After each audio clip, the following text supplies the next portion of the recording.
Welcome to all the early heads in chat. Thank you very much, Mike Bishop, for the 14 months. Starting in a second. In the meanwhile, enjoy some bluesy Yugo Hour.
Welcome, chatters. How are we doing this fine Tuesday? It is the 25th of March, and the year is quickly passing us by. Fucking month 3, moving into month 4. Absolutely unhinged shit. How are we doing, my fellow beauties? It is lovely to be back. I took 2 days off because I had a lot of different stuff to take care of, both for the program and for me personally. It is very nice to see all of you. What's up, Cynical Chris? What's up, MiuVDV? What's up, McJin? What's up, Emma? What's up, Crizion? What's up, Kit the Crab? And of course, Comrade Internet and Toasty Android. Hello. My hat looks like it is dirty, but it actually is not. I do not know why. My light is very strange. This hat is actually more blue. And last time I streamed, I was wearing a green tracksuit, but it looked blue in the light. I need to figure something out.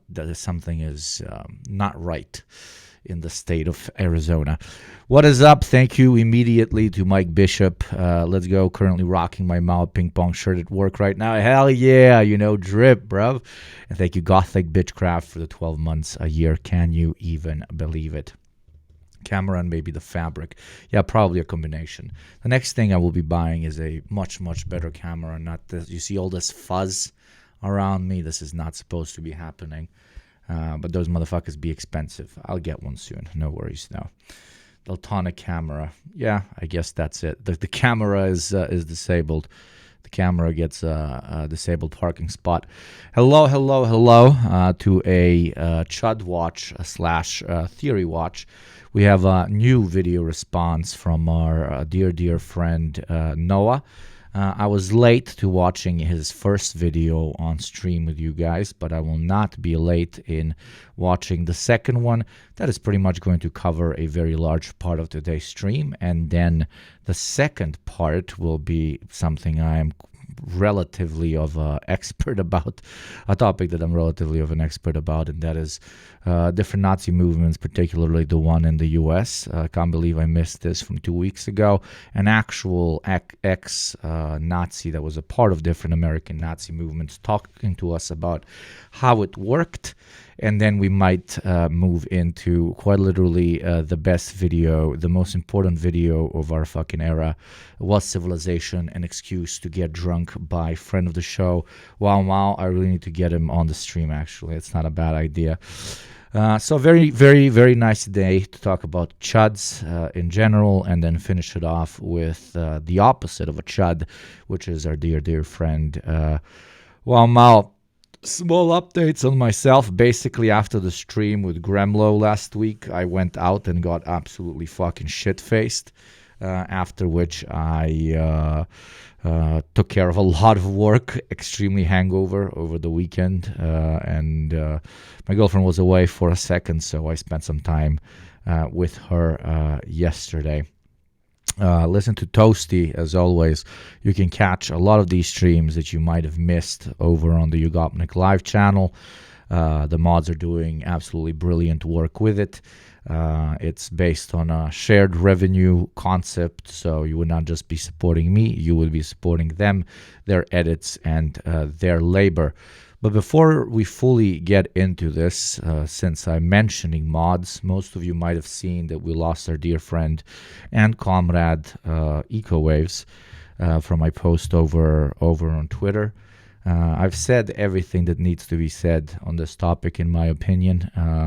Rest in peace, dear friend. If you would like to show respect in her name while contributing to the Palestinian cause, mods, could we please, for the entirety of this stream, have the donation link pinned in the chat. Eco gone far too soon. It was incredibly surprising to me when it did happen. The community will never be the same without you, and the community would have never been like it is now if you weren't around. So don't take a single moment for granted, is what I'm telling you, kids. Not a single fucking moment. I'm going on a fucking funeral on Thursday as well, because my girlfriend's close friend at like 31 passed away after having beaten cancer. You never know when this shit can hit you.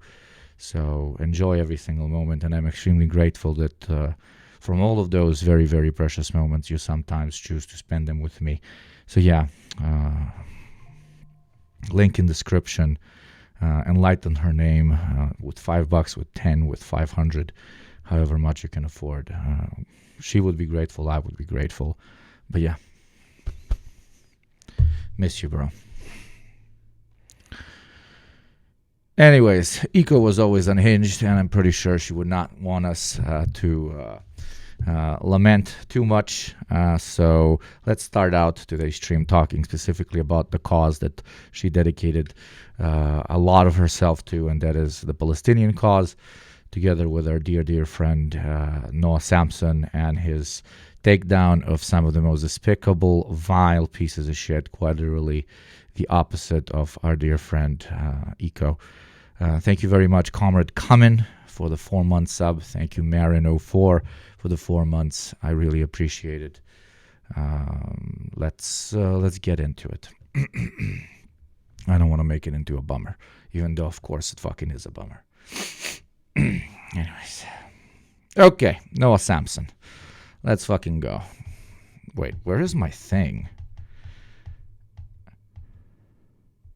Okay, it's working. There we go.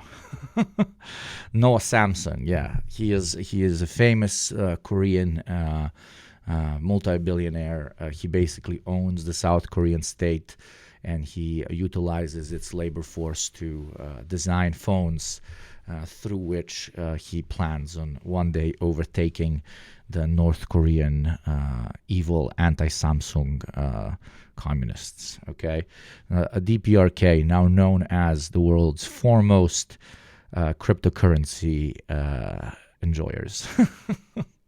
Since I released my video, The YouTubers Who Backed a Genocide, there have been some developments. Ethan Klein responded to the video with an Instagram story shortly after its release, where he wrote, "God, these bread tubers are such pathetic fucking rats. When the fuck did I ever support a genocide? I criticize your idol Hassan, and you all resort to straight up character assassination and horrific..." Yeah, I mean, what did you expect? We are literally a religion here on so-called breadtube, by the way, a term that has not been used since 2021, and we all pray at the altar of the small head haver, okay? The smaller your head, the closer you are to the true deity of of communism. A streamer guy from LA. Lies, a campaign. No, but I love this relative cope that it's like a borderline cult experience. 20% of the people that defend Hassan because they feel very close to him, because they've learned so much through him, because they consider him a direct or indirect friend, right? I, for example, do consider him a comrade, and therefore will have a much higher propensity to defend him than somebody that I might not know. But 80% of the people that are defending, quote unquote, defending Hassan in this entire back and forth are basically defending a guy that did nothing wrong, nor said anything wrong, against a fucking Ozempic-headed psychopath who is so dedicated to being a wife guy that he is willing to flush both his mental health, his career, and other people's careers down the drain in order to defend what? A fucking apartheid state, okay? So one of the arguably most hated people on the political internet, Hassan, is being defended, sure, partially because people fuck with him on a personal basis, but more importantly, because the arguments he's putting forward are humanitarian, are normal, are anti-imperialist, and the opinions you are putting forward are unhinged, dreadful, evil, backwards, and borderline fascist. Okay? That's the fucking contrast, my friend. Thank you, Yay101, for the 2 months. Thank you very much, my friend. Which resulted in the CPS call and harassment like I've never experienced in my 15 years on YouTube. Motherfucker thinks that people criticize him for people criticize him for hating an influencer and not for supporting colonization, apartheid, and genocide. Yes, apparently you can't do that. You and fuck your movement. Socialism deserves better representatives. Soon after this post, Ethan brought my video up during his live show where he threatened to sue me. So this fucking little scumbag here who put me and Mudahar, Turkey Tom, and Destiny in a thumbnail and said the YouTubers who backed the genocide. And Noah is so edgy. I fucking love this fucking freak. He's such a fucking freak. Okay, so the video literally starts with Ethan being like, look at the thumbnail. And what does Noah do with the next video? Same thumbnail. Same thumbnail. Oh, I'm sorry. It's such a like whipping your fucking schlong out on the table type of move. Like, yo, bro, I heard you called me a bitch. And you look him straight in the eyes and you say, yeah, bitch. Yeah, bitch. You got a problem, bitch? This is fucking disgusting, and I'm not okay living in this world where these little fucking punk ass scumbags can just say this shit and get away with it. Like accusing people, usually defamation. Said the little punk bitch who built his entire career about basically shit talking different celebrities. Yes. Isn't it H3H3 finds out that the internet is a thing and that everybody has opinions and everything, especially if you're a public persona. Incredible analysis. Information can be all different types of things. Someone supporting genocide, we throw this term around a lot. That's one of the most, I mean, can you say something more fucked up about somebody than that? Sounds pretty defamatory. And again, I'm not taking any prisoners. If my attorney thinks there's anything in here, if he thinks that there's like a decent shot of defamation, I'm suing this fucking piece of shit. It's a little scumbag. So he is threatening to... Okay, lawsuits. There you go. I got more money than you, and I can throw more money at a lawyer than you, so I'm going to fuck you up, little bitch. Also, I got better contacts than you. That's why I reached out to the fucking Israeli State Department. That's why I allegedly, right, reached out to even the American State Department. That's why I reached out to snitch to the fucking executive body of Amazon, which owns Twitch, in order to get as many people who push for progressive politics on the platform to get kicked out of here. Okay? That's the type of individual we're talking about here, okay? Sue me for defamation. Not only can he not take shit, but he is willing to utilize his massive capital accrual against these people. Back in the day, people would just fucking fight. You know what? I know it's all spectacle, but I respect the fucking Paul brothers and shit more than this guy, because at least they're like, we'll go to a fucking ring and beat the living shit out of each other. Again, I know it's spectacle, but at least there's some sort of fucking honor involved. This is like, I'm gonna sit in my basement and call my fucking lawyers. Type shit, okay? As a toxic Balkan male, I cannot not only not respect it, but the snitch aspect of this fucking guy's entire personality, where he can no longer argue a point. The only thing he can do is say, "I'm gonna throw money at you till the problem goes away." Is an additional point of what makes up his personality that is deeply, deeply unnerving for me. You know, fucking wormy ass shit. On the grounds that accusing someone of supporting genocide is messed up. I can think of something even more messed up than accusing someone of... I'm very pro-Palestinian, but everything I do is trying to deplatform pro-Palestinian creators and center my own feelings. And more importantly, your wife's feelings, my friend. For Ethan's greatest crime is not having rent-a-friends, not literally having the complexity of opinions of an 11-year-old, but being a wife guy, being an ultimate incredible wife guy. And for who? For fucking Hila Klein, bro. You're doing the wife guy bit for Hila Klein, my guy. Holy shit. Of supporting genocide, which is, actually supporting genocide. I can't imagine that it's pleasant to be confronted with the idea that you might be supporting a genocide, so the instinct here to deflect and deny without even offering any sort of actual defense against the points is an entirely predictable response. This is how the Sorry, before we begin, so a Ukrainian friend got me this. It exists in Ukraine. I don't know if it exists anywhere else. So it's an IQOS, but it's like a vape, and it doesn't smell as intense, and it burns the throat a little bit. It's really nice. And she got me a bunch of pods, so shout out. That's what we're smoking, and the drip is simple. The drip is simple. And since we're talking about Ethan Klein, I don't know, I have this old polo hat, and it's got a little teddy that's not that fresh on it, so I thought it would work well with the green mask. But clean, very clean. Very clean. And of course the chains right here. Baby, baby, baby. Anyways, back. Liberal media class will operate in the coming decades when it's time to answer for their crimes of manufacturing consent for a genocide. They will simply say, "No, I didn't," if they say anything at all. Most of them won't. It's happened throughout history. It happened with the Vietnam War. It happened with the invasion of Iraq. And it'll happen again with Gaza. What makes Gaza a bit different, though, is that unlike prior US-backed atrocities abroad, we all know what's been happening there the entire time.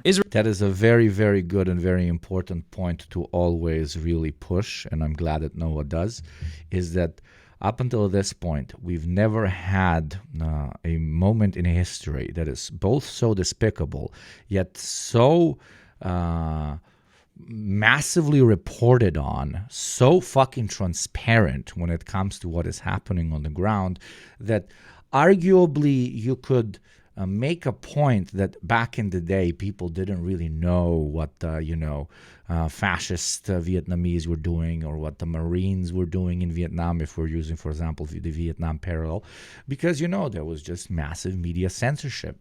But now, thanks to many platforms, but more importantly many people who speak on those platforms and then amplify the voices of Palestinians, of Palestinian journalists, and their general struggle, to say that you were blind to what is happening is no longer a acceptable argument for anybody.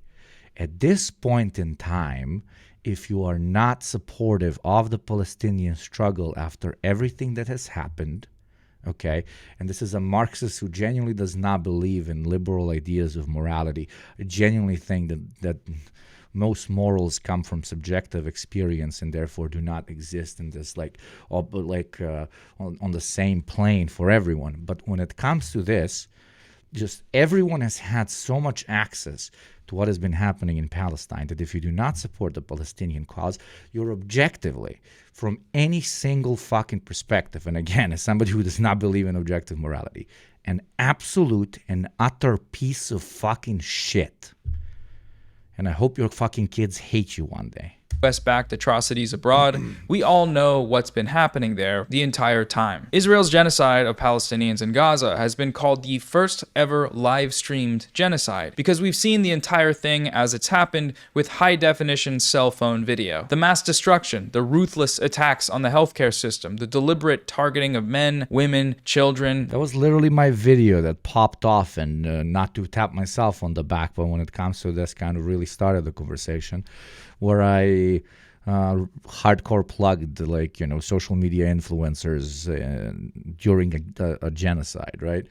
Like, not only are incredibly brave Palestinian men and women and journalists recording all of this, but it's IDF soldiers themselves that are openly flaunting with their crimes. Again, there's absolutely zero fucking conversation to be had when it comes to arguing about what is happening in Gaza with anyone.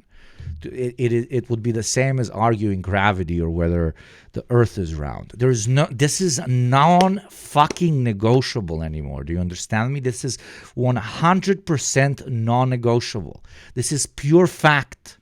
As much of a fact as when you drip cold water on your hands, you will feel cold. Okay? Period.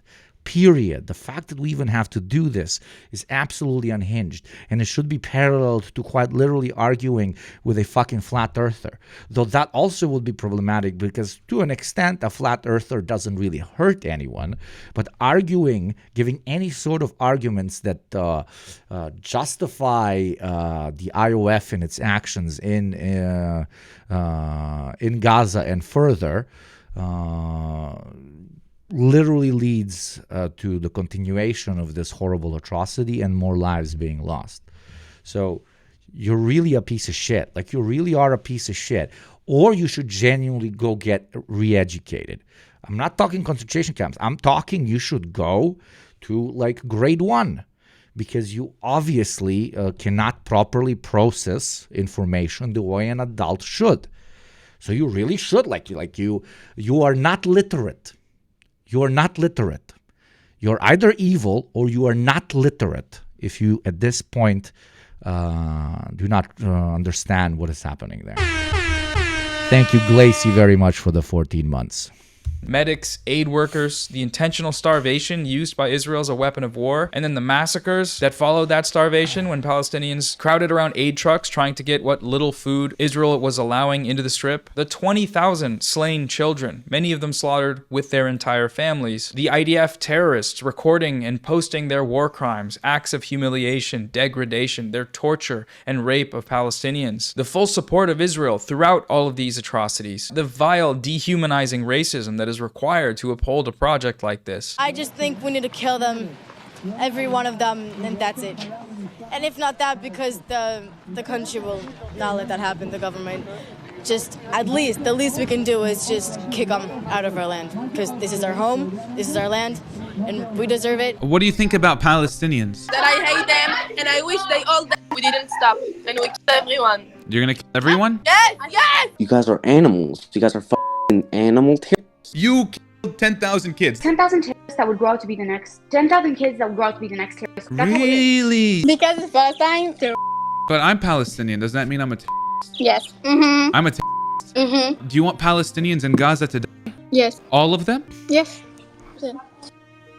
Oh my God. We've seen all of this, which is why the whole "no, I didn't" defense doesn't hold up because, you know. Chat power levels, motherfuckers. I'm looking at you. I love you. If you want to say something that's not allowed, you just write power levels, okay? Or you use that very specific emote. Thank you. I love you. Don't fucking fed me here, please. Yes, you did. We have you on video during this genocide that everyone saw, spreading propaganda that's been used to justify that genocide. It's so vile to deny the suffering and trauma of the victims just because you need your heroes at Hamas to be perfect. My friends, defeating our brutal enemies requires both courage. Eurolibs are currently boycotting the U.S., but not for the support of Israel or the bloodshed caused by the U.S., but simply for Trump being a moron. I hate libs. The Eurolibs are protesting Trump by quite literally not protesting him, but still being cucks, but simply being like, we're going to wiggle my finger at him. and even that little bit that they're doing is because their own personal interests in the long term are being damaged by the Trump administration. So yes, I agree with you. Just, they are protesting, but they are completely powerless because they've been cucked by the U.S. State Department for so long. But even that little powerless amount of protesting is quite literally because their feelings have been hurt. Ooh. But the literal fucking heads flying off of Palestinian heads were never enough for them to even wiggle the finger. Except for, of course, God bless, a couple of fucking politicians and a couple of heads of state that had the audacity to stand up. Courage and clarity. Clarity begins by knowing the difference between good and evil. And these monsters, they rape women, they burnt babies alive. Many anti-Israel protesters, many choose to stand with evil. They stand with Hamas. They stand with rapists and murderers. The Gazan Health Ministry, which, by the way, Gaza Health Ministry is run by Hamas, terrorist organization. I think a lot of people are all too happy to not look too deep into these things, but again, Gaza Health Ministry. Yeah, and Tesla got a massive bump. Of course Tesla got a massive fucking bump. Toasty, did you manage to pull out before the bump? The bump was, I think, in the last week, like 20% or some shit. Did you manage to pull out? Did you get some dinero? If anybody was shorting Tesla, I hope you didn't think it's gonna last forever. I love you if you did, but come on, it is capitalism, and that is a billionaire literally in power in the American executive body. Nope, I'm betting on it crashing again. Good for you. God bless. I mean, not financial advice. I don't know. Let's see. Thank you, Fenian Marxist, for the 5 months. If you would like to be like Fenian Marxist and hear me say thank you while also supporting the show and avoiding the ad that is going to play in the next 3 minutes and 30 seconds, then join us on the great jihad against advertising. Every time we reach 2,000 subscribers, we become truly, truly free from the greatest dispossession that capitalism has ever given us, after mass murder and chaos, of course, and that is advertising. If you're already a subscriber and you have some money laying around, also consider supporting your fellow brothers, sisters, and NBs in this great fight against advertising. Thank you, my beautiful child soldiers. Enlistments are now open. Ad plays in 2 minutes and 50 seconds. Fuck ads. Ministry is Hamas. There was more Jews displaced than Palestinians during the Nakba. We have you on video attacking and delegitimizing the only groups in the world militarily resisting that genocide, with arguments plucked directly from the U.S. State Department, the #1 material supporter of the genocide. Terrorist groups. We have you on video attacking and delegitimizing the most prominent media figures in the YouTube space who have been advocating against the genocide and breaking down the propaganda used to justify it. Hassan loves all terrorists. We have you on video running defense for the primary architects of the genocide. Just the other day, Bibi fired a really good guy that a lot of people are pissed about, and he fired him because they had a disagreement, and that's like so Trump-coded. Well, he was like a moderating voice in the war room. Yeah. It's so Trump-coded. Yo, you should support the other guys in Israel, not Bibi, because Bibi is Trump-coded and the other ones are 99% Trump-coded. Hey, we have good leaders back in Israel, like 99% Hitler, 99.4% Hitler. You know, we have all types of Hitlers, not just 100% Hitler. Like, don't judge us all based on 100% Hitler. But also be afraid, because we have 110% Hitler. If he comes to power, then it's going to be really bad. Oh, how much worse than this can it be? And Israelis are just standing there like, heh. אין חשמל, אין מזון, אין מים, אין דלק. הכל סגור. אנחנו נלחמים בחיות אדם. We have you on video attempting to portray the perpetrator of that genocide as some kind of beautiful, free, diverse, democratic state. We're planning to go to Israel in June with my parents and all the kids. It's going to be such a great trip. And I'm actually really excited to go there. I want to show you guys. You haven't been there in so long. It's been a long fucking time.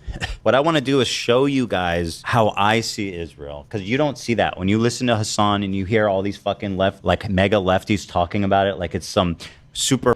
He's gonna be like, look, chat, look at the hummus, look at how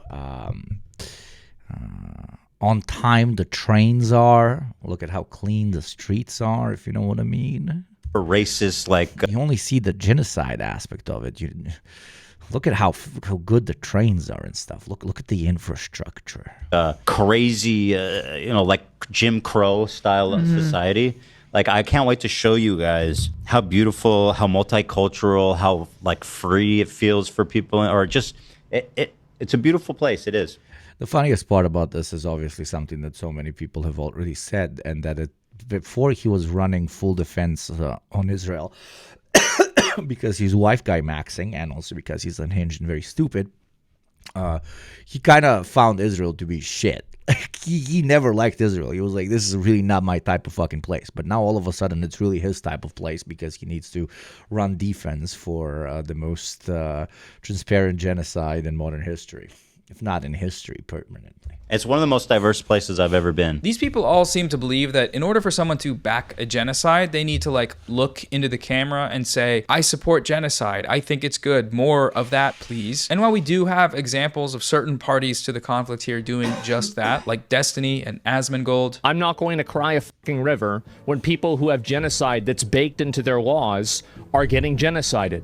I don't give a fuck. They're terrible people. I'm pro-genocide. It sounds really shitty, but like I think that Israel should just draw up its fucking borders about where it is now, and basically Palestinians can go live in another place. The most common and effective way to back a genocide doesn't look like that. Mainstream Western outlets don't say those Palestinian kids deserve to be killed. No, they say that some kids died when bombs dropped, that Israel says it was dropping on Hamas, which is a US designated terrorist organization. The mainstream Western media doesn't say that there are no innocent civilians in Gaza. They simply quote the death tolls as being reported by the Hamas, aka terrorist-run health ministry, and then report uncritically the IDF saying that most of them are soldiers actually, and soldiers are terrorists by the way, so who's to say what's actually true? The mainstream Western media doesn't say that Yemeni children deserve to die because they're all Houthi terrorists. They simply cite the Houthi-run health ministry, aka terrorist-run health ministry. So when the US and Saudi Arabia kill those children,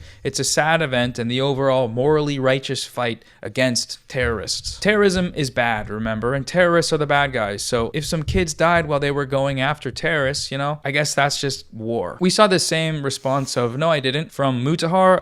That's literally like the dumbest guy you know's main argument for massive civilian casualties in conflicts, which of course cannot even be applied here because there is nothing conventional about this so-called war. Again, you have absolutely no excuses. You have access to all the fucking information. This is ethnic cleansing. This is a genocide. Why the fuck are we even playing this game anymore? Of the large YouTube channel Some Ordinary Gamers. When Hassan Piker shared my video on his Instagram story, Mutahar responded to this post writing, I get watching other people's videos is all you're really good at, but try vetting out slander before promoting. I have never defended or backed the Israeli genocide on innocent Gazans. Never will I ever. Following this, there was a bit of a back and forth. Hassan responded to Mutahar on Twitter writing, in your only video on Gaza, you admit to not knowing about politics. You try to cover Israel-Palestine as drama slop for a centrist audience, you defend Asmongold for his inferior cultures and genocide comment, then attack pro-Palestinian voices. Mutahar wrote back, yes, I do admit to not being an expert on the topic. I didn't cover it as a drama since it isn't one. Serious situations with dead... Mutahar is your dumbest friend's favorite content creator, okay? The classic, hey, the situation is complex. You do not understand how complex it is. I had read 12 Wikipedia articles before starting to record this video in my rancid fucking apartment, and trust me, it is very, very complex. People and attacks happening every day. I just don't downplay rapes and sugarcoat violent organizations like you. Also didn't defend Asman in vid. Later, Hassan wrote, we were a year into the genocide here. This was your only video on the topic. It downplayed and ran defense for Asmongold's takes, while the bulk of your commentary revolved around how evil the pro-Palestinian streamers were. From clips you... If you're both citing a moment in history where there is massive ethnic cleansing being committed, you are supporting the ethnic cleansers, okay? That's what we call liberal Zionism. This is not complicated. This is really not complicated. And when you're pitching yourself as this like very smart guy in a dimly lit room that is covering everything that nobody dares to cover, and you're the rational mind to whom everyone can refer to when it comes to different divisive moments in pop culture and politics, you lose that fucking card the second you start behaving like this. Compiled off of snark Reddits. Mutahar's final response was, "It's almost as if the bulk of the commentary matched what the video was titled and centered about, Twitch allowing violent and unfiltered rhetoric from your camp on its platform. The clips were actually sourced from the creators who streamed them." So what do we make of this exchange? Well, first, Mutahar denied covering the genocide as drama, but that's exactly what... No, Mutahar did not cover the genocide at all. The only thing he covered is to talk shit about pro-Palestinian creators on the platform. What does that make you? End of conversation. What does that fucking make you? He did. He has never once uploaded a video covering this topic, except for when that coverage was filtered through a smear campaign that was making the rounds in the commentary community. He saw, dude. He saw that exactly, that it's making the rounds, and that Herder look at the leftists being cucked by Twitch because they have pushed this too far, and this is the new adpocalypse, etc., etc. He was like, I can make a couple of $1,000 from a video covering this. Let's just get into it. That's why Hassan's comment that he covered it is like regular fucking drama content is correct, because these people are like the quintessential digital capitalist product. They are continuous fucking scavengers that roam the internet, and when they get big enough, they employ like 10 people to roam the internet and write these videos for them very often, in order for them to get maximum revenue on every controversial point there is. But sometimes they bite off far more than they can chew, and that is the case with Palestine, obviously. Thank you, Nina. No, for the 14 months. Thank you very much. About a content creator they all don't like. Hassan bad. He denies defending Asmongold in his video, once again making no effort to actually defend himself on that point. But that's also false. Mutahar whitewashed Asmongold's comments further than anyone else, really. He went so far as to change the content of what Asmongold actually said to make it seem like he wasn't talking about Palestinians when he was. In this situation, one could, if they were to extend the centrists are now centrist chuds because money, pretty much. Charitability, could say that Asmongold was probably referring to extremists in the Islamic religion. Even Asmongold himself admitted that that's what he said when he apologized. This is why he was banned. Now, whether Mutahar stands... Ask Mutahar if he would take a balanced approach on a conversation about India being a very dirty country and Indians being very dirty. Obviously, untrue and fucking racist as shit. But I remember back when people were making that grand generalization, he got kind of pissed off. Maybe because grand generalizations about a more complex issue are, fucking stupid. Thank you, Drew Stew. Thank you, brother. Thank you very much. By this for the 2-month streak. Characterization of Asmongold's genocidal rhetoric or not is a different question. But he did do that, and the record shows this. His video is still uploaded on his channel. You can go watch it. Denying this seems to be just indicative of a lack of reflection on his part. Entirely predictable, but worth noting nonetheless. The "no, I didn't" defense is the expected response from centrists and liberal Zionists alike, but I don't know how well it'll hold up in court. I didn't back genocide. How could you say that? I just sat silently the entire time it happened, except for the one time I spoke up, which was actually to attack pro-Palestine activists with bad... Exactly what I just said. Bad faith smears that originate from a community of openly genocidal Zionists. I'm pro-genocide. They're terrible people. Best of luck to you in your legal endeavors should you pursue them. I don't know how well that'll hold up, but have fun, I guess. In his last tweet, Mutahar seems to deny his participation in the smear campaign, writing, "The clips were sourced from the creators who streamed them. This is false. Mutahar did not source these clips from Hassan's stream. He sourced these clips directly from the smear website. He cited the website out loud and said, go check it out, guys. There's a website known as DanClancySucks.com where it goes through a treasure trove of some of the most popular streamers on the site. One of the most popular political streamer, Hassan Piker. As we went over... Literally, his whole page is on Hassan Piker. The man lives, breeds, and goons, probably Hassan Piker. Holy shit.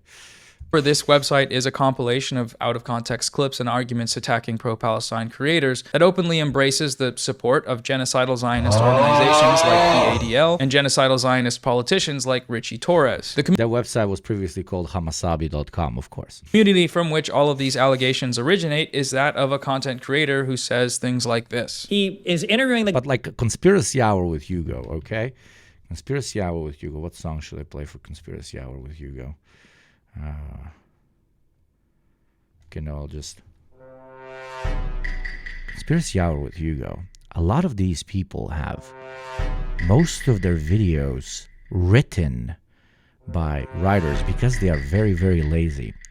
And then they need to run defense on what their writers had written, and they don't really know how to run defense on something that they haven't written themselves. So the argument gets lost in space because their own writers are probably lying to them because they understand that the places they sourced most of this from are bullshit. But they were like, the guy I write for is kind of dumb. He never realizes the amount of agenda that I'm trying to slide in. So he will believe me when I tell him that this website, for example, covered all sorts of Twitch streamers and not just Hamasabi. So yeah, Conspiracy Hour with Hugo. I genuinely think that, most of these people hold these opinions, but also there is kind of a loss in communication between them and their very, very large teams. From inside the industry, I do not do this. I write 100% of my videos. I think I pay very, very well for my main channel editor, and Yugopnik live channel is going to be, once it starts monetizing more, a complete co-op between me and my editors, right? But like an inside information you might not know, a shit ton of the guys you really, really like and whose videos you really, really like are not written by them. Just saying. A guy who's about to go do some shit to get himself killed, basically. That's what's gonna happen. What the fuck? Where did the $3 thing go? Shit, where did the $3 thing go? Why didn't it play like an alert? My alerts were down. Son of a bitch. Thank you for the $3, Officer Gavin. Officer Gavin, can you post it so I re-say it? Sorry, officer. Sorry, Gavin, post it in chat. I'm going to read it out in the voice chat thing. We know from this point, that's what's going to happen. So he walks away, gets back a little bit, and then he sets up behind this thing, right? Is this concealment, I guess? Not cover, concealment, right? Because I think the tank's over here. So now he can capture the footage right here. He sees the guys walking, knowing that they're about to get shot, because that's what's going to happen. And then eventually they get shot, and everything is, this is it. It's like Act 1, 2, and 3. It's like all here. Now this guy... I used to hate facial hair, but then it grew on me. Okay, not a bad one. Kind of worth the $3, I agree. He's down. He's dead. These guys are like... and fatally wounded. They're not even running. They're not even like... Chat power levels. Don't fucking post crazy shit. Please, I love you. If you want to say something unhinged, don't say it right power levels. Thank you. Cowering and running away and screaming in fear. There's like, okay, well, they did it. We got our shots. Okay, is this guy done? Oh, shit. Well, okay. Well, we brought the white flag, so we can put that over the bleeding part, assuming he got shot and is actually right. Flag and then this guy, what, is this guy running back to grab the wife? By this stage, the man's wife, his widow, has heard what happened. And then, like, what does this mean? The wife has heard what happened. Like, bro, this is crazy. I'm sorry. The tracking live movement shot of the lady running up to her dead husband? Like, what is this? By this stage, it is what it looks like. Wonderful, a new child soldier. I mean, Bro, subscriber. What? Thank you very much, Palmer. Are we watching Mr. Divorcelli today? We're watching a lot of chuds today, my friend.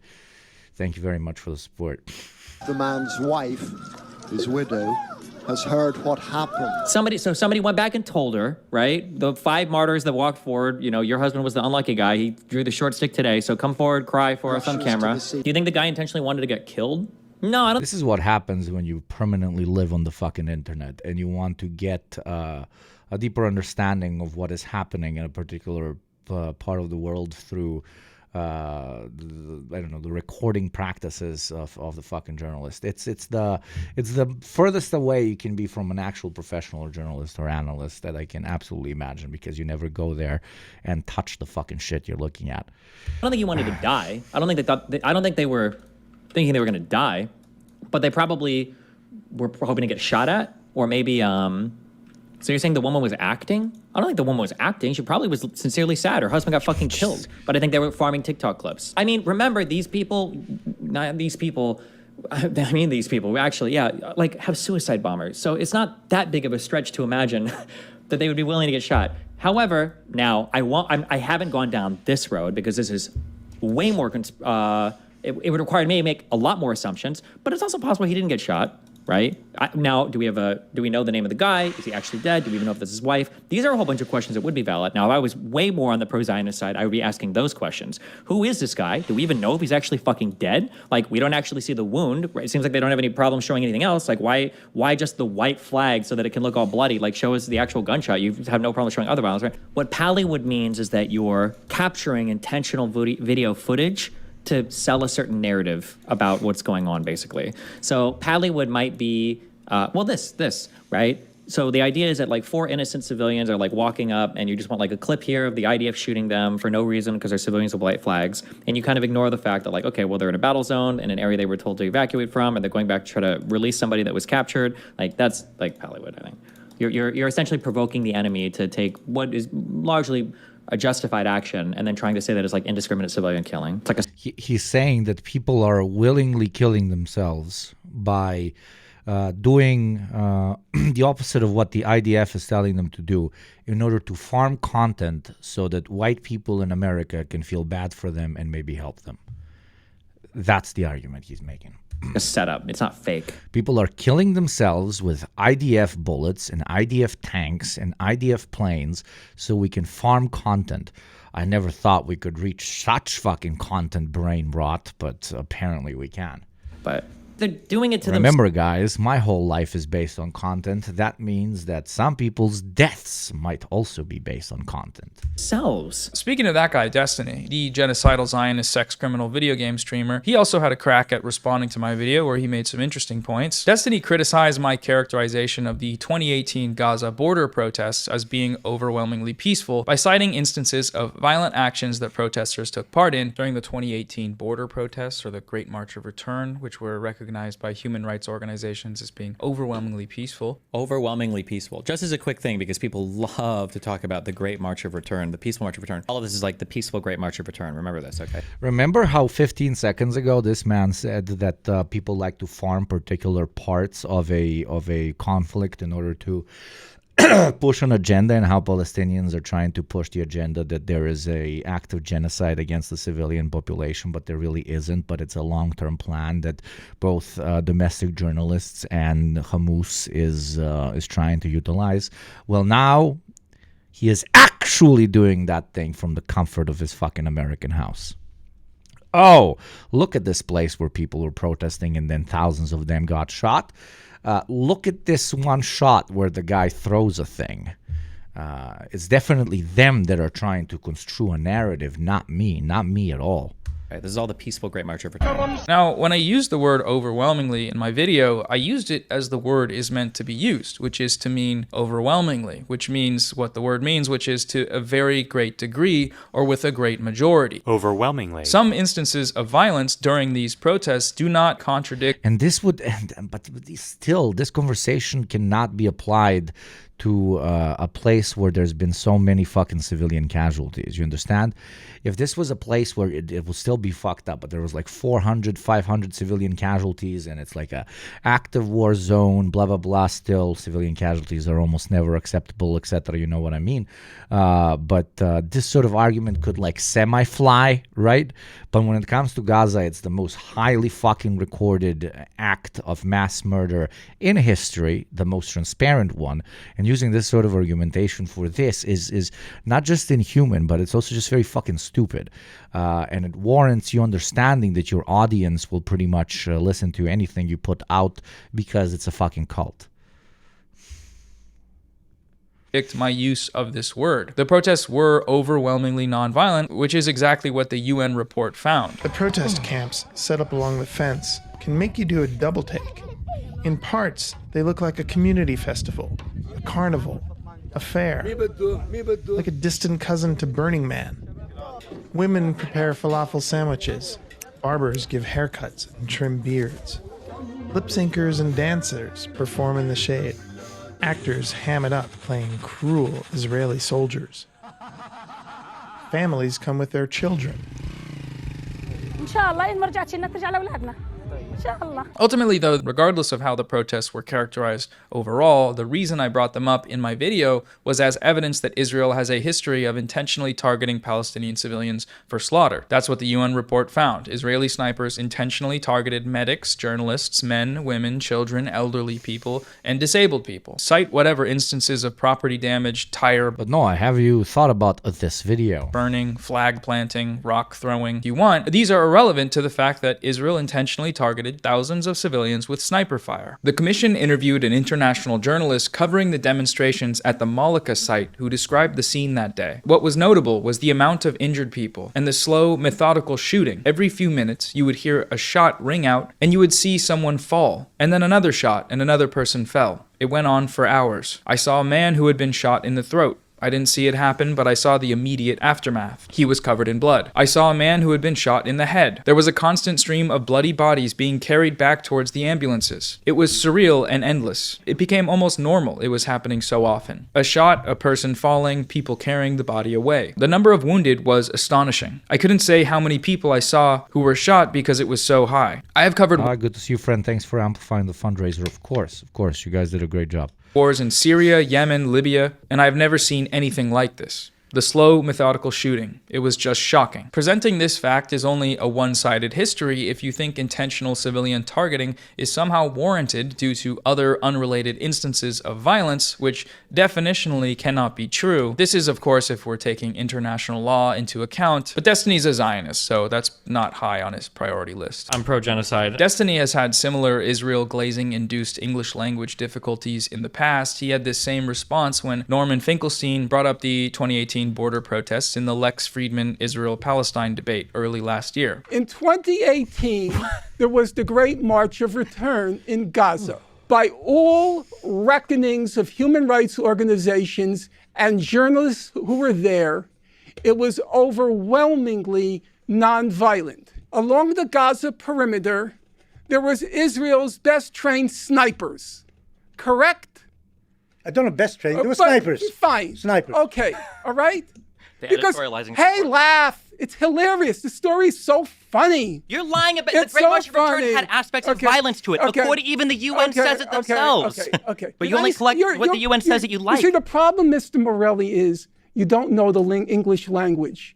I can read from the UN website itself. In regards to the Great March of Return, they said, while the vast majority of protesters have acted in a peaceful manner, during most protests, dozens have approached the fence attempting to damage it, burning tires, throwing stones and Molotov cocktails towards Israeli forces, and flying incendiary kites and balloons into Israeli territory. The latter resulted in extensive damage to agricultural land and nature reserves inside Israel and risked the lives of Israeli civilians. Some incidents of shooting and throwing of explosives have also been reported. Talk fast. So people think that you're coherent. Notice Destiny's retort to Norm's description of the protests being overwhelmingly nonviolent is that there were actually aspects of violence. This is not a contradiction. Overwhelmingly means overwhelmingly. عمري 16 سنة صوبت في يوم الأرض تاريخ 30/3 يوم الجمعة كنت على الحدود الشرقية في رفح.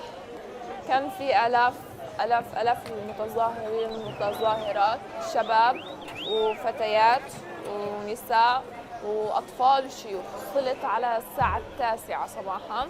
بدينا إنه أول ما وصلنا قعدنا شفنا وين رح نقعد وبعديها رجعنا صلينا الجمعة ورجعنا أنا وصاحبتي.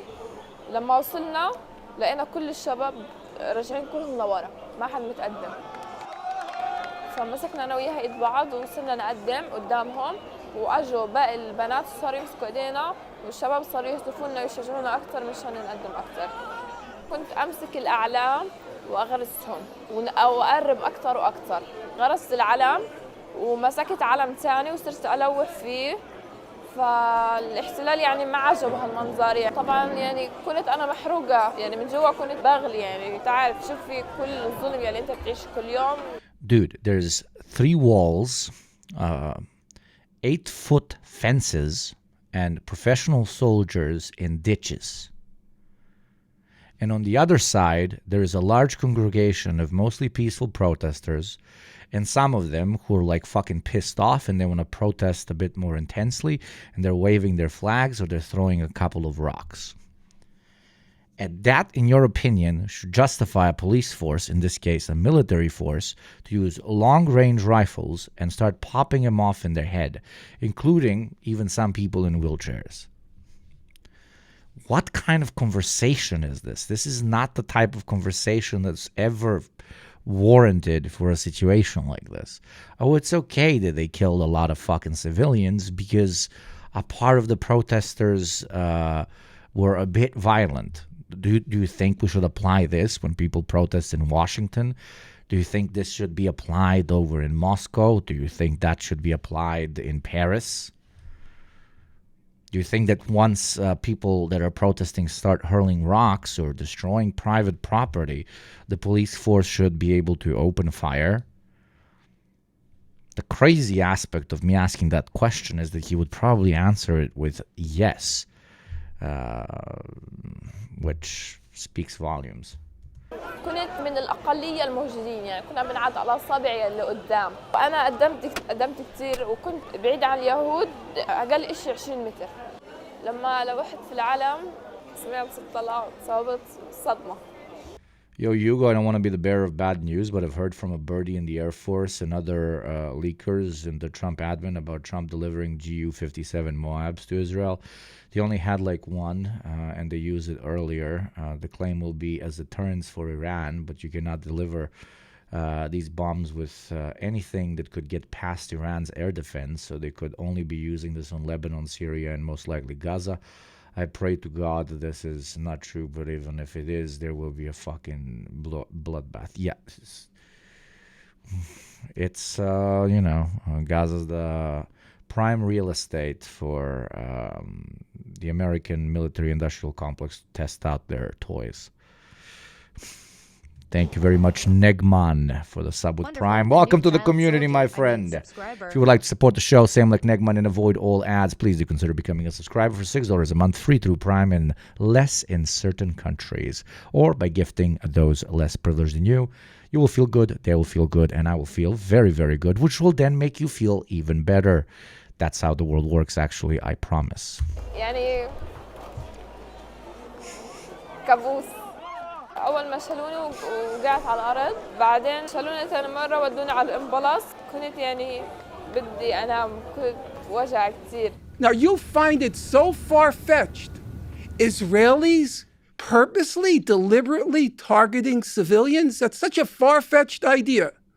An overwhelmingly non-violent march. What did the UN investigation find? Brace yourself. You thought it was so funny, the idea of IDF targeting civilians. It found, go look this up on your machine. I already know what you're going to say. You're going to say it found... On your machine, I love it. I never change, bro. One or two of them were justified killings.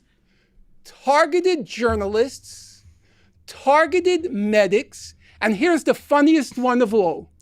It's so hilarious. They targeted disabled people who were 300 meters away from the fence and just standing by trees. Zionism's crazy because it kind of backs you into a corner of having to defend the indefensible. And I don't know, if you're as shameless as Destiny is, that's not really an issue. They're doing it. Not just shameless, like Arabs in general, in this case Palestinians, are not human to him, okay? He genuinely believes that they have some sort of inherent racial or religious category which de facto leads them to being hyper-violent, and therefore their eradication is a means to self-defense. Right? I truly, truly believe that Destiny deep down mostly from a lot of his comments that usually come from moments of emotion and moments of overreaction, that's the truth that he actually believes in. Like, this guy, unironically, festers a massive amount of just anti-Arab racism. Sometimes it is as simple as that. It's not that much his love towards Israel, but his belief that the only way that you can coexist with Arabs in general is by not coexisting with them, but removing them from your premises. And if you think that certain premises that they already live in are your premises, by removing them from those as well. So I genuinely, unironically, it might be an oversimplification, but in case of Destiny, I genuinely think it is as simple as bigotry. Genuinely is as simple as bigotry.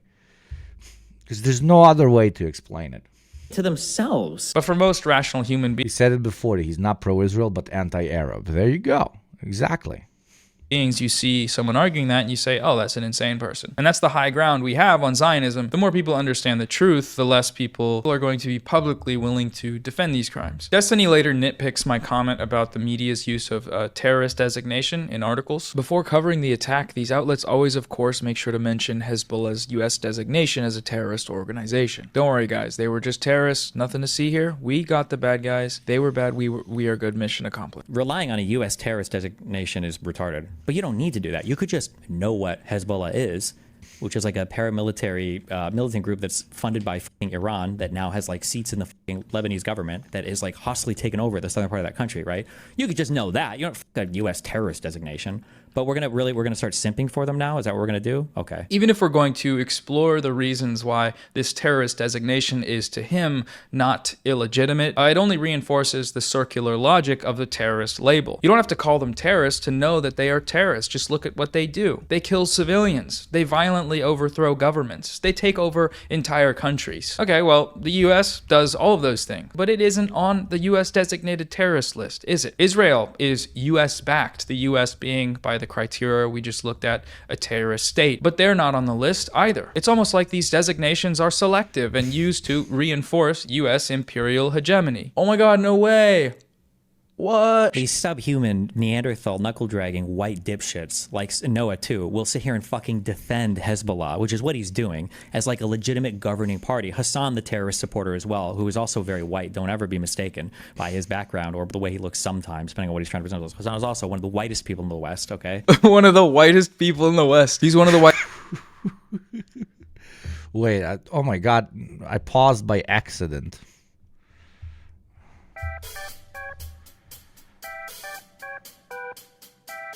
I'm keeping this on the screen by accident. I can't play the video. Why is music playing? I can't, I'm pressing space. I'm pressing space, it's not moving. I'm pressing space. Whitest people in the West, folks. You've never working. seen a whiter guy than this Hassan guy. Ultimately, we don't need to take people like Destiny seriously. Zionists criticizing Hezbollah is not doing so in good faith. Obviously, he is a Zionist. He supports the genocidal Israeli regime and opposes resistance to it, which is what Hezbollah is. The group exists as a response to Israel's repeated colonial killing sprees in Lebanon, which are not terrorism, apparently, because... We take a small break from this because we are on a hype train, and as you all know, whenever we have a hype train, we watch Chinese TikToks here on YugopnikTwitch as a means to raise money both for the channel and entertain you beautiful motherfuckers at the same time. So let me open up the Chinese TikTok, and as long as this beautiful hype train lasts, you will get edgy Chinese memes. Thank you ZVIH for the fucking 15 months, you fucking unhinged piece of shit, one of the fucking OGs. Thank you very much, ZVIH. Let's start you out with Le Thick Lady, because you guys are fucking... Oh, no, it's not even a video. That is so fucked up. Okay, let's start you out with this guy. Wonderful, a new child. Thank you very much, Orbital Pyramid.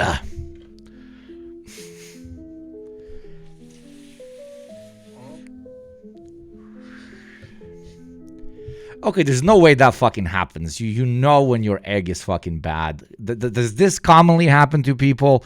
Come the fuck on, please. Monitor how old your fucking food is. Jesus Christ. No video, Hugo? What the fuck? Ah, shit. So you missed the thick Asian girl, and that was very unintentional of me. Ha ha ha! There is no such thing as a coincidence on YugopnikTwitch. So yeah, this is the egg video.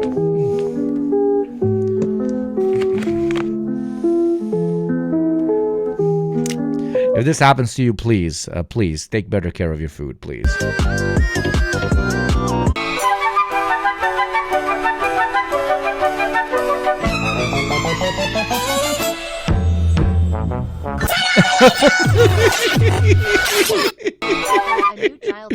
Always treat your siblings like complete pieces of shit, because that's how you become a better brother, said the guy that has no siblings. A new thing that you might not have known about me. Thank you, Lydia the Puppy, for the tier 1 sub, and thank you, Replay It Back, and thank you, Neckman, for the 5 gifties. Let us continue. This is me when no subbies. This is me when no subbies. Very sad boy. Thank you, Neckman. You got triggered by the eggs. A new child soldier, subscriber. This is Hugo with no subbies. I'm like, why is everyone getting subbies but me? Oh. God. This is me when subbies. This is me when a lot of subbies. A lot of subbies. This is me.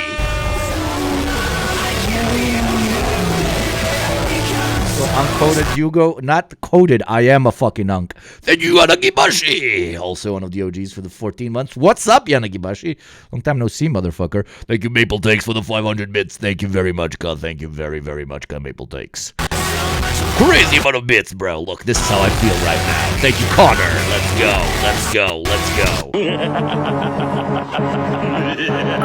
This is me before playing Chinese TikToks for you, knowing exactly where it's going to lead. Thank you, devil!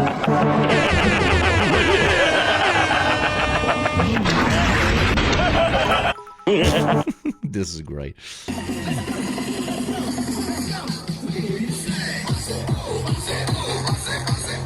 This is straight for Grey Goat. Thank you, Grey Goat. These are the 4 subs, and then this lady. Thank you very much, Grey Goat. This is literally when my girlfriend shows me off in public. This is what I look like, and this is what I feel like. She literally is like, look, this is my boyfriend. He's very ugly and very fat, but he is exceptionally cute. Shakes me, and I'm like, fuck.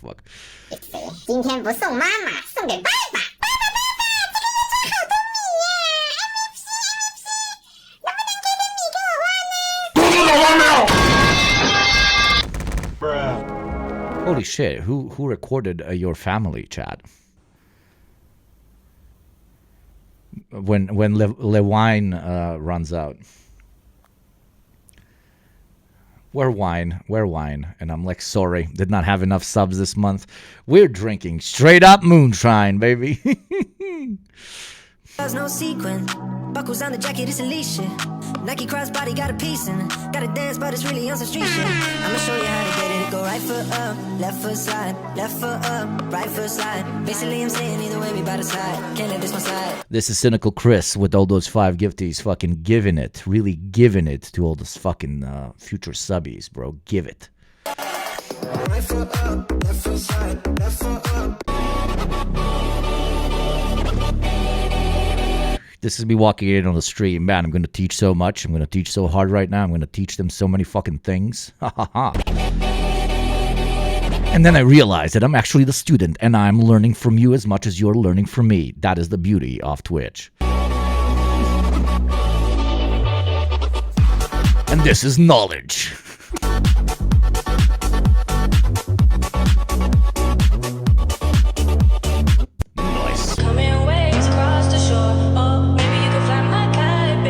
Sorry, 2014 cold. What the fuck? Maybe you could fly my kite, babe. We could be together. You're the one I'm looking for. Oh, maybe you could fly my kite, babe. Maybe you could fly my kite, babe. Please kill me with a very smooth knife.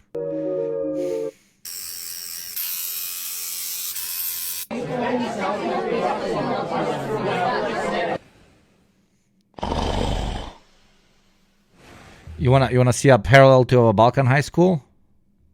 Wait. Parallel to a Balkan high school. Wait. Parallel to a Balkan high school. Wait. Selling pens for cigarettes. Toilets where you smoke cigarettes. Benches where you hide your cigarettes.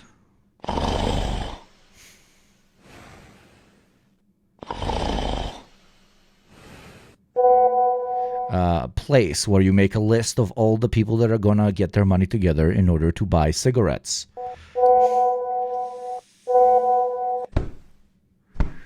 Place where you keep your cigarettes. Oh my god, no. This is ads attacking proud subscribers. Tell me, why? And when you do not subscribe, this is you forgetting your true form. Why, baby, why? Huh? 我不好看吗? Hey, you weeping Scorpio for the 5 months. 我出名是因为颜值吗? Are you ready? Fucking degenerates. You watched this and you liked it. You like anime? You fucking degenerates. I'm kidding, enjoy your thing. 1 minute and 20 seconds until the hype train ends, and with it, Chinese TikTok, unless it continues.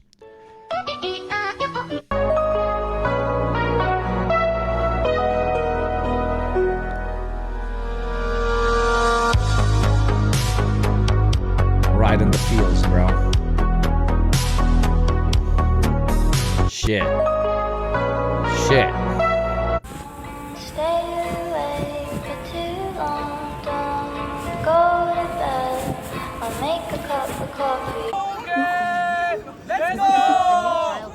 Thank you, abortion now. Still here, it's fine. Absolutely.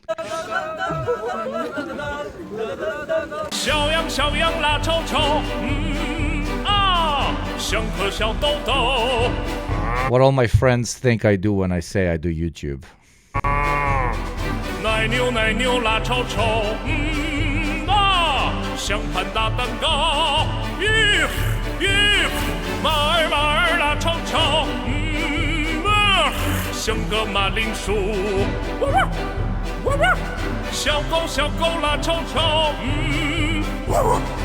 You see, this is what the Chinese do. They think they make you think it's a shitpost, but it's actually opera. You just listen to opera. You're now highly cultured. What you thought you were just being a meme lord? No. Highly cultured. And yes, I said the word meme lord. Don't know.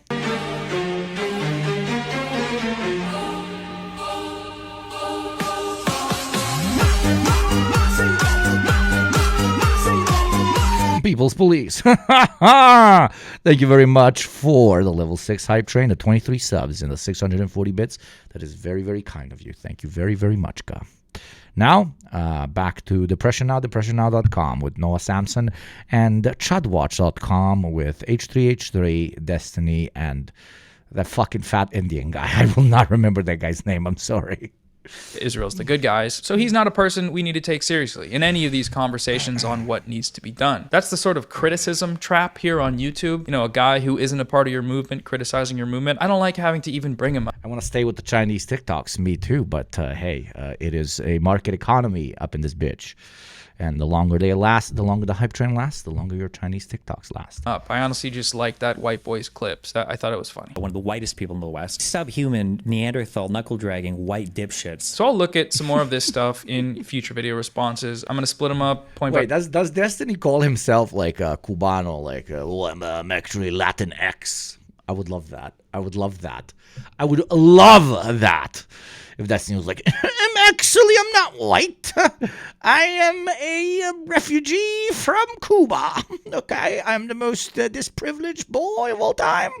My point. Latinx for real. See if we can dive a little deeper into these topics. I think that has potential to be worth it, but we'll see. Today, though, strongest gusano versus the weakest white man. Oh yeah, why am I doing this to myself?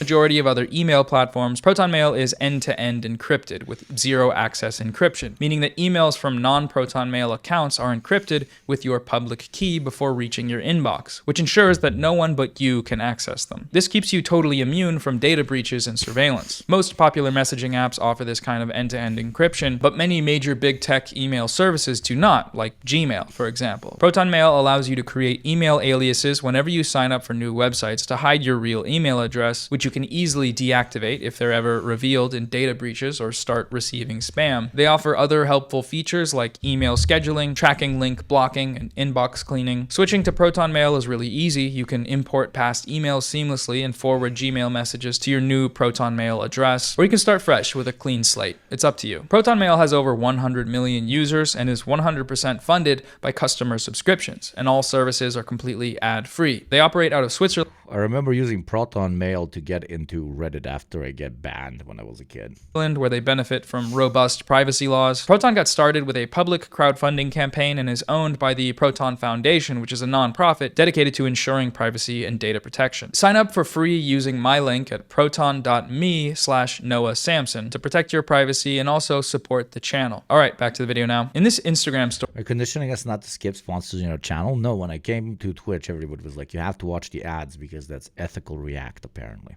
Ethan asks the question, when did I ever support a genocide? When did we ever back? I only have one sponsor, and the sponsor is an actual worker-owned company, and the only worker-owned streaming service completely dedicated to making anti-imperialist and anti-capitalist content known as Means TV. You can grab 7 days free trial and 20% discount through the link that is sometimes popping up in my chat. Through that, you would also be supporting me as well, because it's an actual co-op. 50% of the monthly subscriptions go to me, myself, and I as well. Thank you very much. Back a genocide. I'm sorry. When? Like, show me. I have an answer to that. Let's go over it once again. Ethan Klein was the primary signal booster for the smear campaign against... Every provider does, though, nearly. No, my friend, this is in perpetuity. Okay, this is in perpetuita. Thank you, Affliction93, for the sub with Prime. Only Means does this, and Only Means has supported, for example, the Palestinian cause from the get-go. No other streaming service has done so, at least not unapologetically. Against pro-Palestine. Thank you, Affliction93, for the sub with Prime. Activists that was orchestrated by a group of openly genocidal Zionists. During the... He's talking about Norton. Oh, okay, I don't know anything about that. The active genocide of Palestinians in Gaza. Every point raised in his content nuke video was borrowed directly from Destiny and his community regarding Hassan's alleged terrorism support, his alleged anti-Semitism, and his alleged extremist views. Hassan uncritically interviewed this kid for about an hour. It was the most brazen display of disgusting terrorist propaganda that I have maybe ever seen in Western media. Okay, fine. He likes Hamas. He watches their propaganda. But he's not going to deny the violent rapes that took place. That is way beyond the pale. Ethan himself, in this very stream, reveals that he is aware of Destiny's comments that openly endorse the genocide of Palestinians. The only person he's probably not defaming here would be Destiny because of his comment about, he said, I believe in genocide. He said, I think, and during one conversation, like that the Palestinians should just leave. So if you're talking about defamation, that's like an easy out, right? For legally speaking. So that's one way to back genocide, is by functionally collaborating with an openly genocidal Zionist who you know is openly genocidal on a video that reached over 3 million people exclusively using arguments and out-of-context clips that were compiled by the community of that openly genocidal Zionist. The other major way that Ethan backed the genocide of Palestinians in Gaza with his video was by spreading atrocity propaganda narratives that the Israeli state, military, and its backers in the West have used as rhetorical justification for their genocidal actions. This backing precedes Ethan's content nuke, as he was one of the first major content creators to spread the 40 beheaded babies hoax. They found 40 dead fucking babies at this kibbutz where like tons of people got killed. Now, I don't know if they were beheaded, okay? And some people really care about that detail. So to me, the 40 babies is enough. I never really thought that I would see and have confirmed pictures of terrorists beheading children. false claim that he has yet to rescind or apologize for making. In the content nuke, he doubles down with this sort of propagandizing for the state of Israel by spreading the Hamas mass rapes hoax. He Why are you running? cited the documentary from Sheryl Sandberg that relied on testimony made under duress in Israeli detainment centers and unverified claims from witnesses. Earlier this year, former Facebook executive Sheryl Sandberg produced a documentary that was screened at the White House and on Capitol Hill. Last year, Hamas committed horrific acts of sexual violence. Sheryl, I thank you for all your work to bring to light the horrors of this issue and for your film about what happened on October 7. The way that Sandberg proved her case, shockingly, was significantly through the use of coerced interrogation videos. The documentary, of course, won praise in the pages of the New York Times and is, to this day, sitting on the White House website.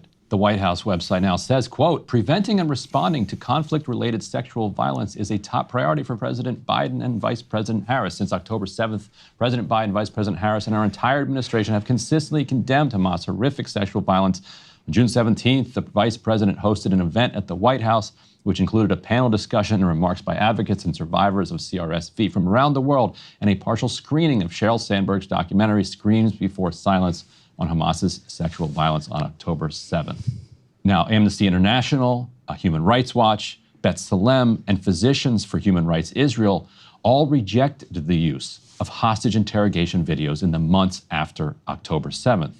And most news outlets chose to reject their use as well, citing the likelihood the confessions were extracted by torture. Sheryl Sandberg, the White House, and Hamas have all gone a different direction. Now, my point about this propaganda claim seems to have been misconstrued by some viewers of my video. The claim in question is not that rapes occurred, rather that Hamas systematically weaponized sexual violence during the attacks. This was the claim spread by mainstream news outlets like the New York Times and used by the US government and the Israeli government as a pretext for blowing up occupied apartment buildings to target low-level Hamas commanders. The UN report that was released and cited widely by defenders of Israel as evidence that this is true, says the opposite. The mission team was unable to establish the prevalence of sexual violence and concludes that the overall magnitude, scope, and specific attribution of these violations Harming civilians is bad. That is why we will support the wholesale mass murder and killing of thousands of civilians. U.S. State Department. Violations would require a fully fledged investigation. Ethan's citation of the conclusion to this report, point 86, that there are, quote, reasonable grounds to believe that conflict-related sexual violence occurred at several locations, does not at all verify the claims made in his video in the central piece of evidence which he cited for it, which was Sheryl Sandberg's propaganda film. What happened on October 7th was mass, systematic, planned rape and genital mutilation of women. Nor in all the places that systematic sexual violence was alleged against Hamas, which it was many, many places, mainstream places. This conclusion also does not contradict anything Hassan has ever said about October 7th. In every clip cited in the video, Hassan is talking about the systematic rapes claim. The systematized mass rapes that Hamas dealt on October 7th, not a single bit of that has been verified. The clip that was cited repeatedly by Ethan, what he seemed to think was a smoking gun, downplaying the violence, specifically the sexual violence, which he's done a lot of. Doesn't matter if fucking rapes happen on October 7th. Like, that doesn't change the dynamic for me even this much. So that's the other part of this problem that many people that can't contend with. Like, the Palestinian resistance is not perfect. They're not like so good. They have magical bullets. Ethan's presentation of this clip is dishonest, though. It doesn't even matter. None of this justifies that Palestinians have a right to dignity, a right to emancipation, a right to live fucking free lives, free from this occupation. Doesn't matter.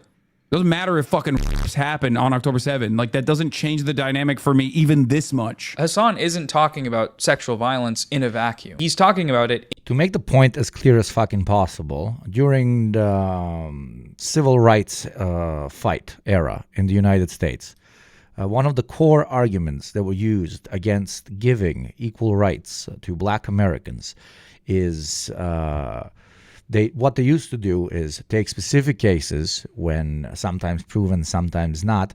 African Americans had committed acts of sexual violence, and they would paint the actions of those particular individuals as something that will become rampant if segregation is to be removed from the equation, and African Americans and whites can start intermingling, interacting without the police state being there to enforce the apartheid, right? That's a direct parallel to what they're doing here. Palestinians are saying we deserve the right to equal representation, to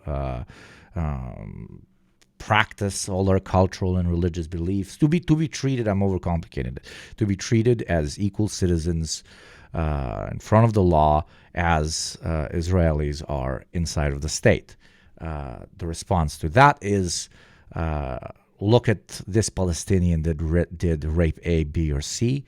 If we were to allow your integration into our wider society, you guys are just going to run rampant and do this to everybody. The parallel is the same. I just wonder if they would accept the same parallel when talking about African Americans. Probably not. In relationship with something else, in relationship with the struggle for Palestinian liberation. It's like saying that it doesn't matter if rapes occurred during a slave rebellion. That doesn't change the dynamic that slavery should still be abolished, which is an entirely uncontroversial statement, if you're against slavery, of course. Some noted that the UN report called for further investigation into these alleged crimes, and that's true. It did. However, further investigations have been repeatedly denied by only one party, and that party is Israel. Why not put the responsibility and blame the atrocities quite simply on the perpetrators and say it was Hamas who did it? When I accepted the invitation from the government of Israel, we had a number of meetings and we discussed the parameters and explained clearly the purpose of the mission, which was only for the purpose of gathering, analyzing, and verifying information. But still, it is pretty clear who did it after talking to survivors and hostages returned, right? It wasn't the Belgians who did it. It's pretty clear. I understand the frustration of the people of Israel. I mean, I was distressed when I came to Israel because I saw a traumatized nation. So I understand the frustration, but I think it's up to your government to give access, and that's one also of my first recommendation. Thank you, Katsu Covers, for the 2 months. Interesting is that Ethan has showed some level of skepticism. 12 months. I apologize deeply. Thank you, Katsu Covers, for the year. For these sorts of allegations before, but only when the victims were Palestinian. Palestinian females freed from Israeli detention said more than 15 fellow Palestinian women were raped by Israeli interrogators to force them to confess to charges leveled against them and collaborate with the Israeli intelligence.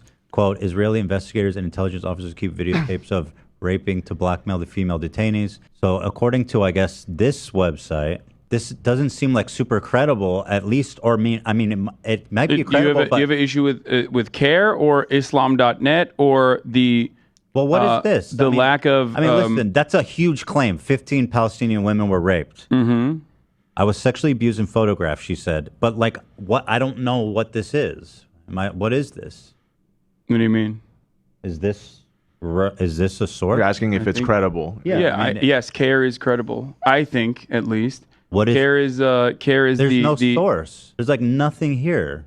Shit. That's a pretty extraordinary claim. Fuck.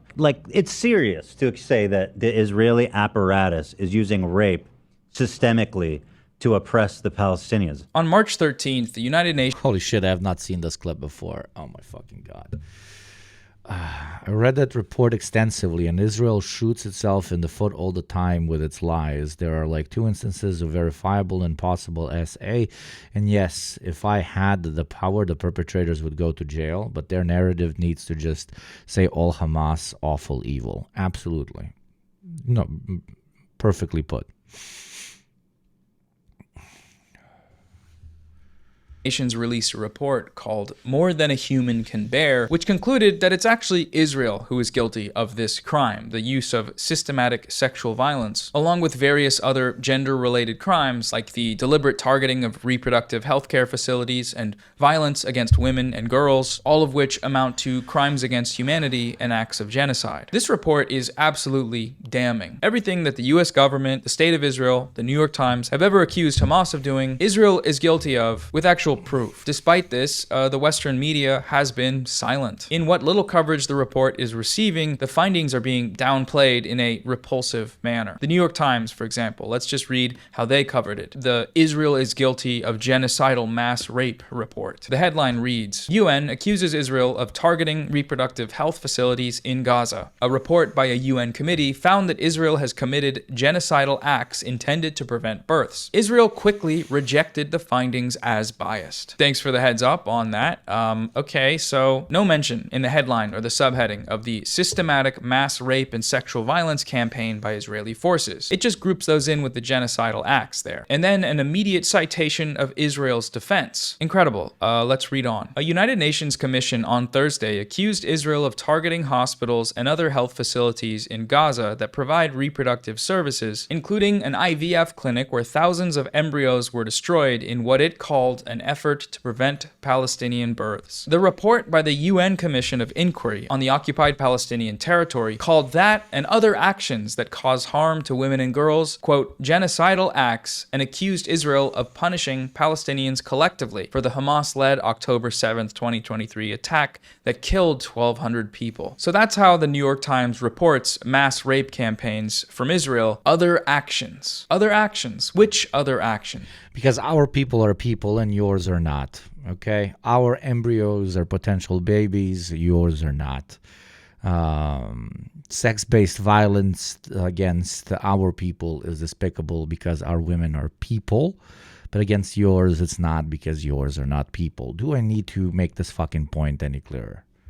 Mass rape, weaponized sexual violence, credible evidence to allegations this time? No, you'll have to wait a bit to hear about those. First, the IDF is speaking. Israeli officials have long accused the Rights Council of singling Israel out, arguing that UN officials and committees condemn the country with far greater frequency than it does dictatorships like North Korea. In February, Gideon Sa'ar, the Israeli foreign minister, said Israel would stop participating in the council, accusing it of demonizing Israel. The United Nations is Hamas, the United Nations is anti-Semitic. That's what Israel told us, and we're going to tell you what they told us uncritically because the New York Times. The first time the word rape is used in this article isn't until 15 paragraphs in, and then when it's used, it's immediately followed with reporting that the accused were not ultimately indicted for any sexual offense, and that Israel says it doesn't do that actually, and that they follow the rules. I could scream. These people are fucking disgusting. She was taken to sedate man, and she was nude searched over and over again and filmed. And then she was raped twice by Israeli male soldiers, 2 of them at a time, while videotaping her. We have also one testimony of a woman who was also taken. She says she was also raped by an inspection device by a female soldier more than once. They inserted the inspection device in her rectum. We have also one testimony of a woman saying that she was strip searched and they would beat her on her behind and they would humiliate her in front of each other. Most of the women also who were taken from Gaza, West Bank and Jerusalem said they were beaten on their genitals, which has made it to conclude that there must have been a directive that's been given to the Israeli army to treat women in such manner, because in Jerusalem you're treated by completely different law enforcement than in Gaza or in the West Bank. But all these women said they were beaten on their genitals. And I could just add on about the women who were forcibly disappeared in Gaza. Like I said before, it was usually as they were fleeing south through the safety corridor, they were abducted at the checkpoint. Many were taken to the Zakim detention center and the Negev detention center, and all together in one large hall, forced to strip completely naked and just sit in this hall, the women amongst each other and the men amongst each other.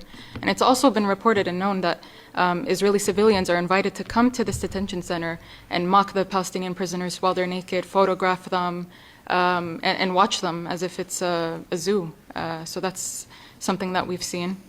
Also, when it comes to checkpoints, like I said, it's where the sexual violence happens and it goes unreported. So we have a testimony of a teenage girl who was made to undress a man because he refused to undress. They made her undress him, even though she's not related to him. She doesn't know who that man is. and while being searched and touched and molested on their breast and on their genitals as well. The media has largely downplayed this report and its findings, but it does conclude that Israel is guilty of the most prominent accusation made against Hamas on October 7th, which is that it weaponized sexual violence systematically. Israeli security forces do this in a coordinated, intentional manner with the goal of subjugating, humiliating, and collectively punishing the Palestinian population. Will the people in this smear campaign acknowledge the existence of this report? Will they acknowledge that their unverified accusations against Hamas are verified actually by this report against Israel? I personally doubt it, but who knows? It's serious to say that the Israeli apparatus is using rape systemically to oppress the Palestinians. The other piece of Zionist propaganda cited by Ethan in his video was his downplaying of the Nakba. He has participated in overt Nakba denial before. 1948, the War of Independence is called in Israel. Others know it as the Arab-Israeli War. So I just want to note here that Ethan gave this supposed war 2 names there, but he missed one, the Nakba. And the Nakba is a very relevant and very apt name, because the fact of the matter is that when this supposed war happened, the Palestinians had no real organization, no real funding, no really significant armed groups or leadership to protect them to fight back against the Zionist colonists, while the Zionist colonists had for a very long time organized terrorist groups, militias, etc. among them, which were extremely well funded by international organizations that they had formed, which were dedicated to funding and fomenting the Zionist colonization of Palestine. Hence, what Ethan Klein calls a war here actually started out as mass killings and expulsions by an organized military against the people who did not have one. The Nakba, contrary to the narrative of Ethan and Hila here, began before the intervention of the nearby Middle Eastern Arab states. It was a reaction to it, in fact. By the time of the Israeli Declaration of Independence, more than half of the people who were expelled in the Nakba had already been expelled. After the partition plan to split the Palestine into a part Arab, part Jewish, as many of you probably know, every Arab country around Israel waged a war of annihilation. Okay, so Ethan left the Nakba out of his narrative here. Remember that this guy says that he does not do liberal Zionism while very actively doing the definition of liberal Zionism, which is to deny events such as the Nakba even in Israeli curriculum. Like, this is the most mainstream liberal Zionist talking point, right? It didn't happen.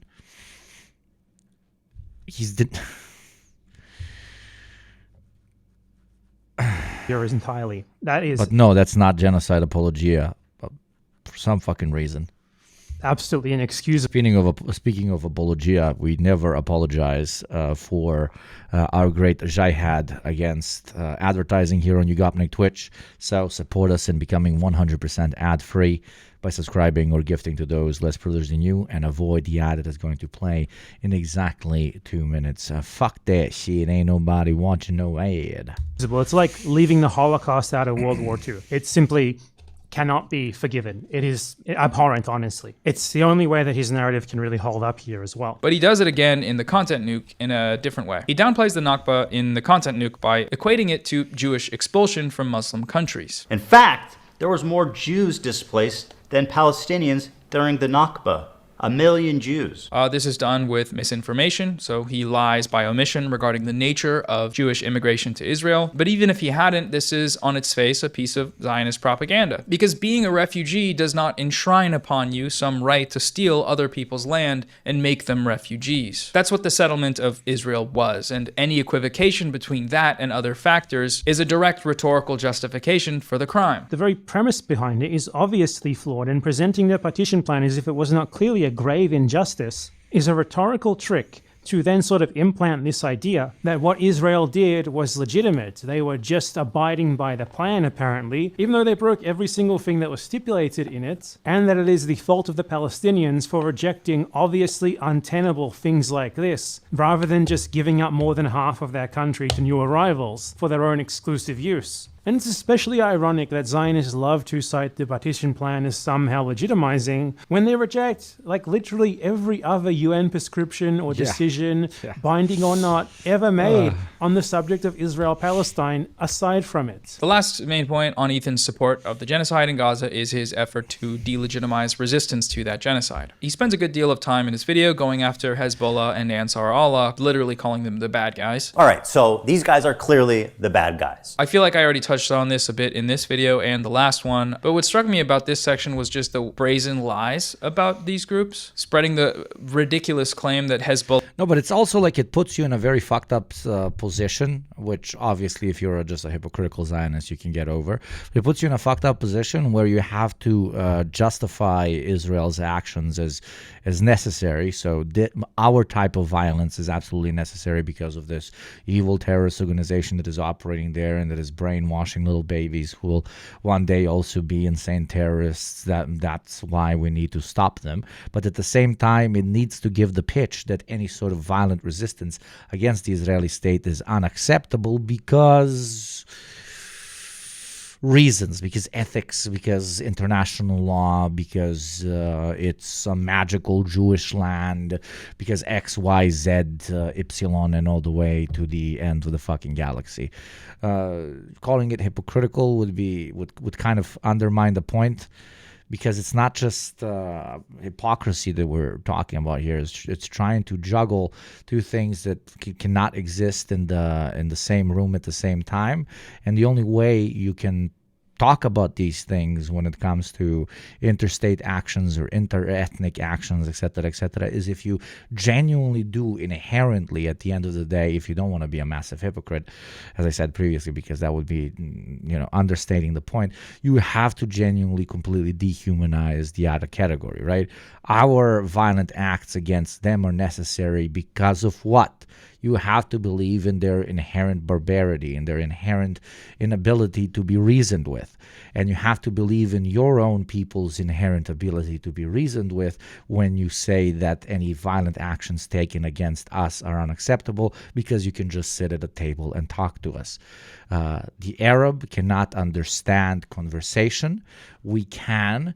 Therefore, violence against us is not okay because we are de facto human.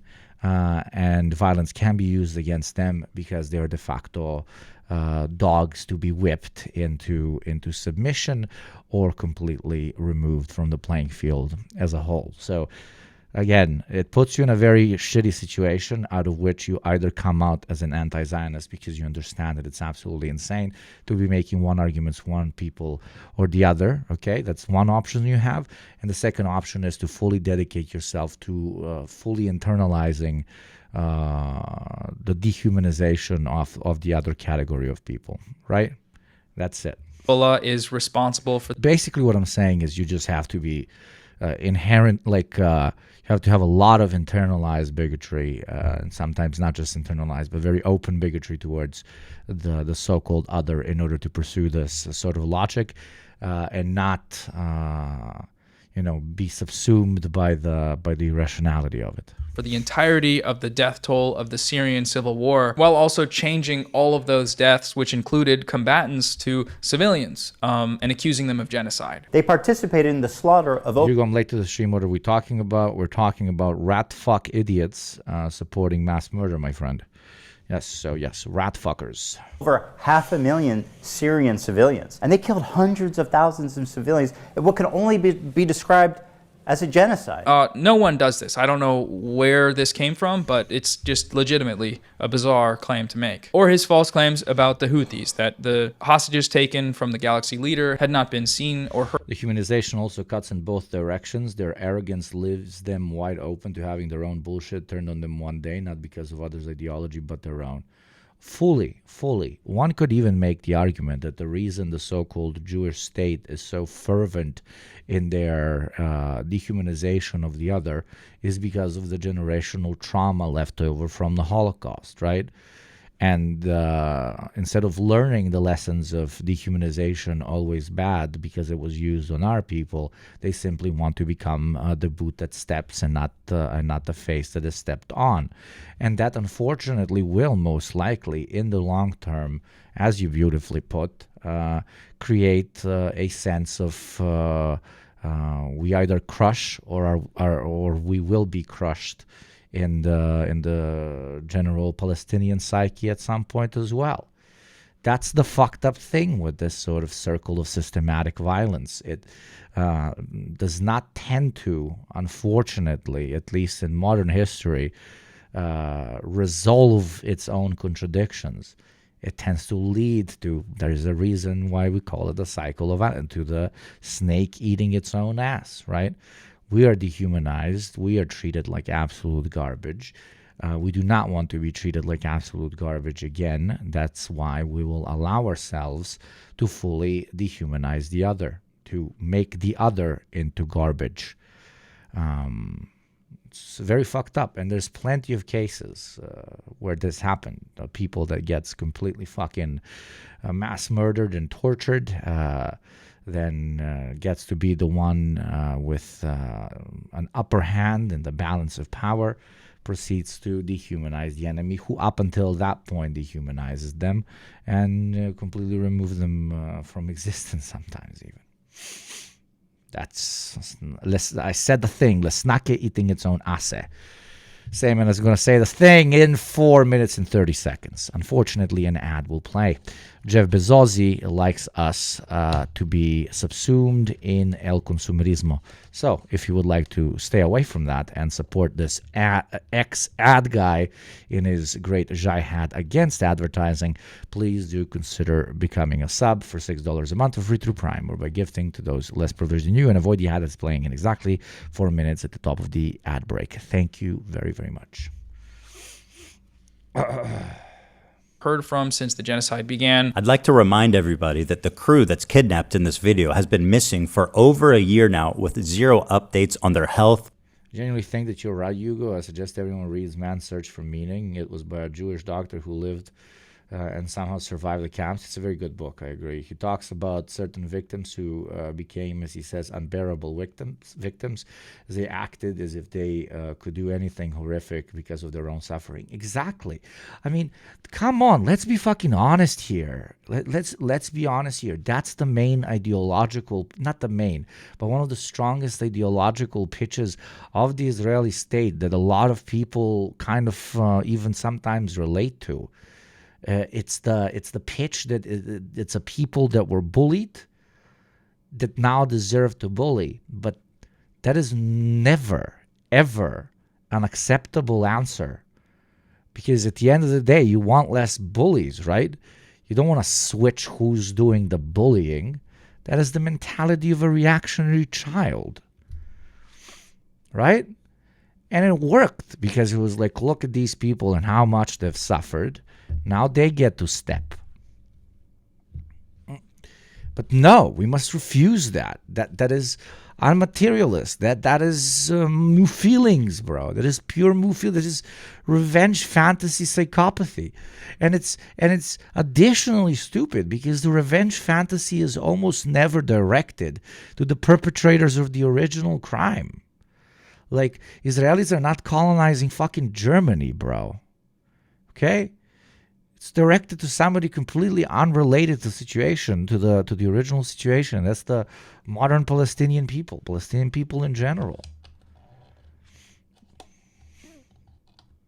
I mean, are we all supposed to go and like stab the first fucking Mongolian we see because probably one of your fucking ancestors got super fucked up by a Mongolian? Like, the fuck? It's just brain broken. It's reactionary. It's literally the argument under which, for example, the Nazi banner was flown. We were humiliated and destroyed. We will never be humiliated and destroyed again. So we must be the strongest. It's literally the we was shit.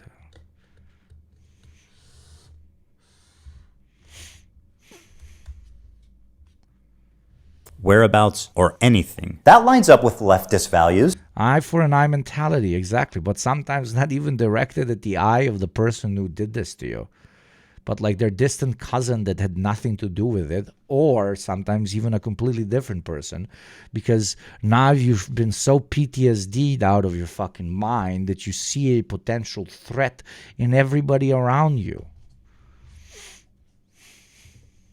That's not true. They were confirmed to be in good health by visits from humanitarian organizations, or just lying about the nature of their attacks, as if the Houthis are attacking these ships for any reason other than what they're doing it for, which is to stop Israel's genocide. The Houthis have been extremely explicit and repeat on an almost daily basis their attacks on ships in the Red Sea will stop as soon as the Gaza war ends and humanitarian and other supplies are allowed into Gaza, and therefore the Palestinians will no longer be under the threat and the horrors that you've earlier described and that most of us have seen on our screens for many, many weeks. The important thing is that although the US and the UK claim that Hugo, hope everything is going all right. Eco will be dearly missed. Yes, Eco will be dearly missed.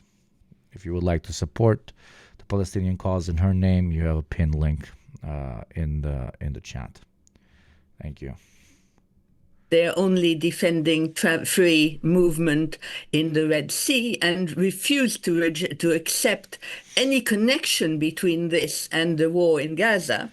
For the Houthis, it's absolutely straightforward and explicit that, number one, they're only targeting ships that have any connection with Israel, whether they're going to Israel, coming from Israel, delivering stuff owned by Israelis or whatever, any connection, whatever.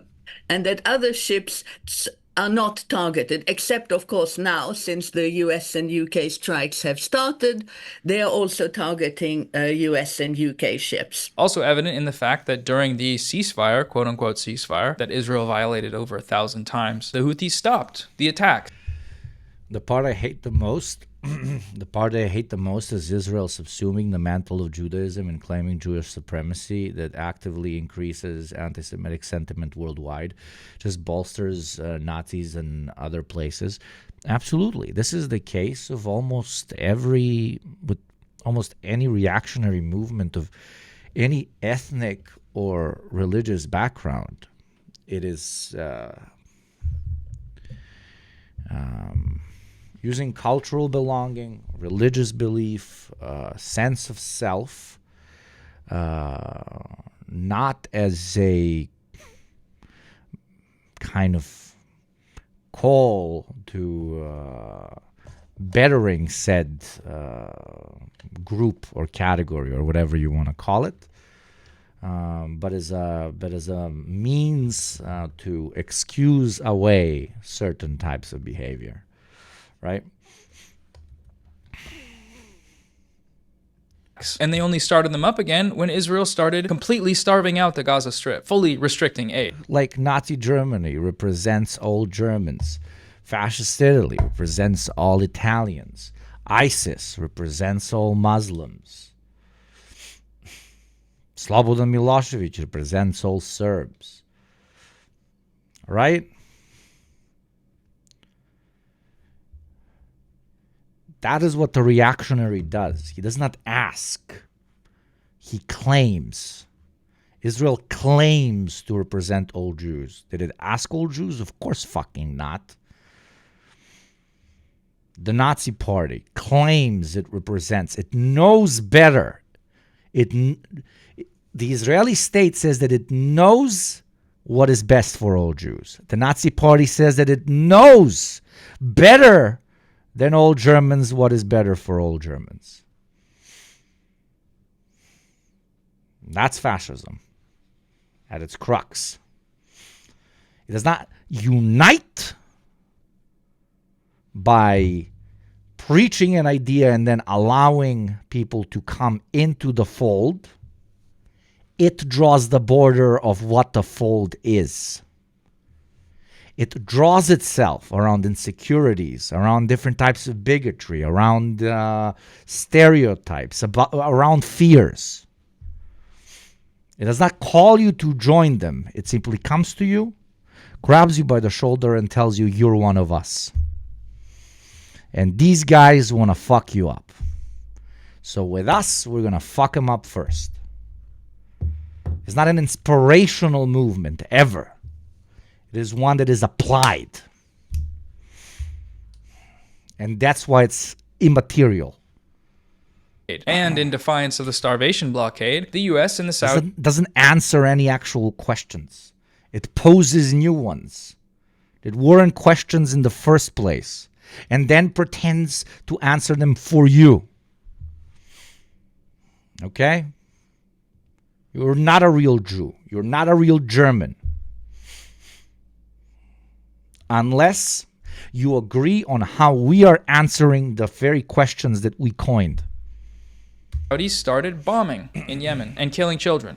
So if you want to stop Israel from killing children, the U.S. will kill your children. That's basically the conclusion of that sequence of events. It bears repeating here, Hezbollah and Ansar Allah are the only groups in the world that have provided aid to the Palestinian resistance against Israel's genocide. That's a fact. Citing their status as U.S.-designated terrorist groups or historical examples of their violations of international law does not change. Oh, yes, very commonly known. Every single organization that has been deemed a terrorist organization by the United States has always ended up has never ended up being reintroduced into the mainstream after we all woke up from an insane stupor. But wait, it's not always when we all woke up from the insane stupor of believing American propaganda. A lot of people recognize it very early on. Wonderful. Same case like with now, same case with most anti-apartheid South African movements being also classified as terrorist organizations.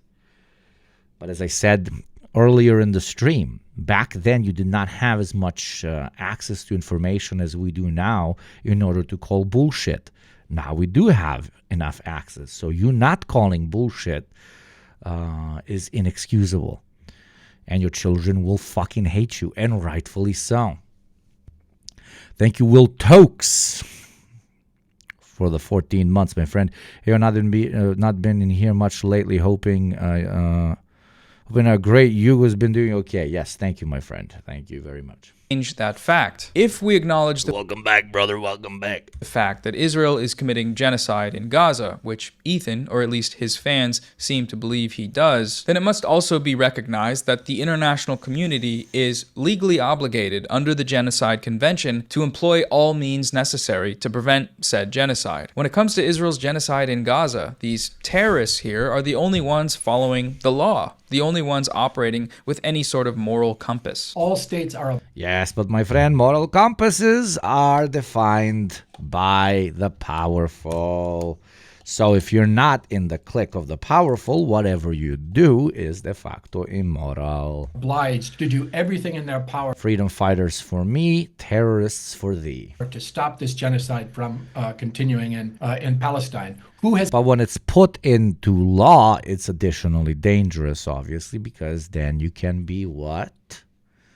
You can be imprisoned for supporting organizations that are titled by us as terrorist organizations. It's actually done that, South Africa, when they brought Israel to trial in the International Court of Justice for genocide. I've said arguably Hezbollah, it's not a state, but it is a significant actor in that state because it... Al-Qaeda, yes, PMTRIOX being like the most cliche, but arguably the best example of this. Freedom fighters one day, unhinged evil Muslim terrorists the other. It has engaged Israeli forces militarily, initially in territory illegally occupied by Israeli forces, the Shebaa farms in South Lebanon, to draw Israeli assets away from the genocide. And usually the counter-argument to this is, okay, that's not true. The people we designate as terrorists are those that act as terrorists, aka utilize particular military tactics that hyper-target civilian infrastructure, etc., and that's the ones that we call terrorists. It's not just because they're the enemies of our state, which is a great argument if you were designating the Israeli state as a terrorist state because it pretty much checks every single one of those boxes, but you don't because you don't actually believe in that definition, bruv. Like, it's The definition would be fine and dandy, like, oh, 9/11, hit, civilian building, boom, all them dead. That is why they're terrorists, because they hit a civilian building and all those people inside died, right? But Israel's been doing that every fucking week for the past year and a half too. Every fucking day in certain points. But they're not terrorists. Why? Because they're freedom fighters. But why? You tell me, chat. And the third one that you mentioned very significantly, Yemen, under Houthi control. The Houthis, Ansar Allah, they announced in response to Israel's genocide in Palestine that it would block shipping into the Red Sea that was headed to resupply the Israeli regime as long as it continues the siege and the genocide in Gaza. And it's been using this choke point at the head of the Red Sea called Bab al-Mandeb, which means the Gate of Tears, in this narrow strait between Yemen and Djibouti at the opening of the Red Sea.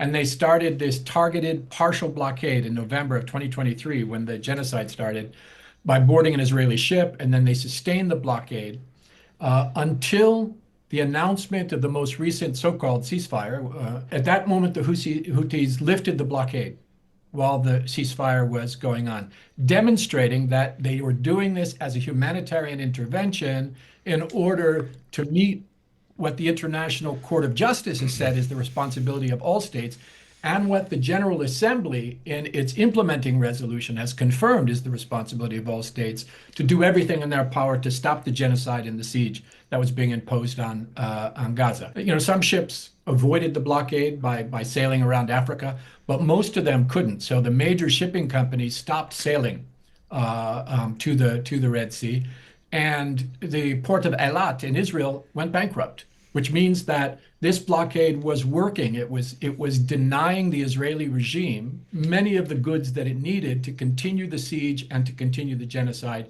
in Palestine. The United States, aka the terrorist designators, meanwhile, are the ones doing the terrorism. They are aiding and abetting a genocide with billions of dollars in arms shipments to Israel.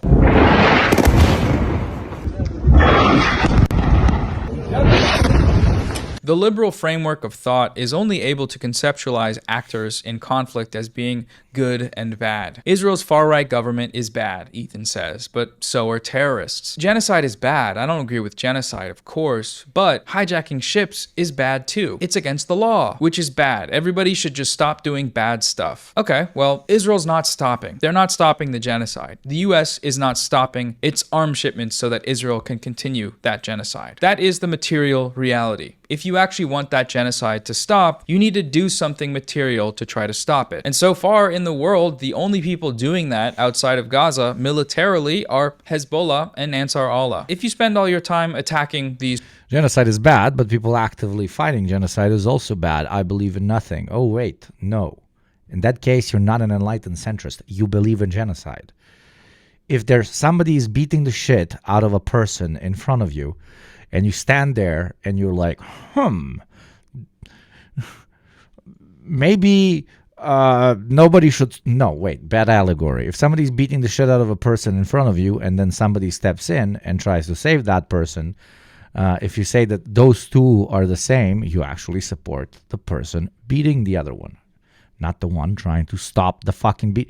Why do I don't need to explain this. What the fuck? These groups, while sitting on the sidelines, idealistically opining on what forms of resistance are acceptable to you, then you're supporting the genocide. Full stop. There's something to be said here about the basic attack on free speech. Or that person fights back against the person who started the beating. Oh, don't even get me started on that one. Of course. Each evident in this campaign. They want to deplatform Hassan for interviewing a Yemeni teenager on the grounds that they believe this teenager is a member of Ansar Allah or the Houthis, a US designated terrorist group, and that Hassan didn't just interview him, but he promoted him. Glazing is the legal term they use, I believe. It started with Hassan platforming Houthi terrorists. This kid is a rampant anti-Semite and a violent Houthi terrorist. But he literally had a terrorist on a stream. This wasn't really an interview, it was like a glorified promotion reel. Glorifying a terrorist live on stream. This man does not critically apply any form of journalism. Hassan did not ask him one critical... Critically apply any form of journalism!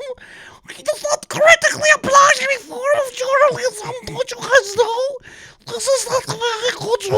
Some fucking hate nerds, bro. Question. In fact, the opposite. This type, of course. Oh my fucking god. It was a complete puff piece where he sucked him off, elevated him, was uncritical. None of this is true. Ethan provided no credible evidence to the claim that Rashid al-Haddad, or Tim Houthi Chalamet, the nickname of the Yemeni teenager, is a member of Ansar Allah. And in their interview, Hassan asked multiple questions that were critical of Rashid. I don't know if he can answer this or not, but as far as the Ansar Allah militancy goes, like as far as the standing military goes, like I don't know if he is allowed to speak on this. I don't know if he's like actually a part of the groups at all or just like simply a TikToker. You know what I mean? I don't know how to ask that in the best way possible though. طيب يعني بقول لك يعني أنا يمني يعني كيمني يعني أنا واقف إلى جانب فلسطين. His answer is a Yemeni who stands with Palestine. In America, some of the like leading groups that are pro-Palestine are led by Jewish people who are anti-Israel. How does he feel about that? والله يعني صراحة أي واحد يدعم فلسطين إحنا معه.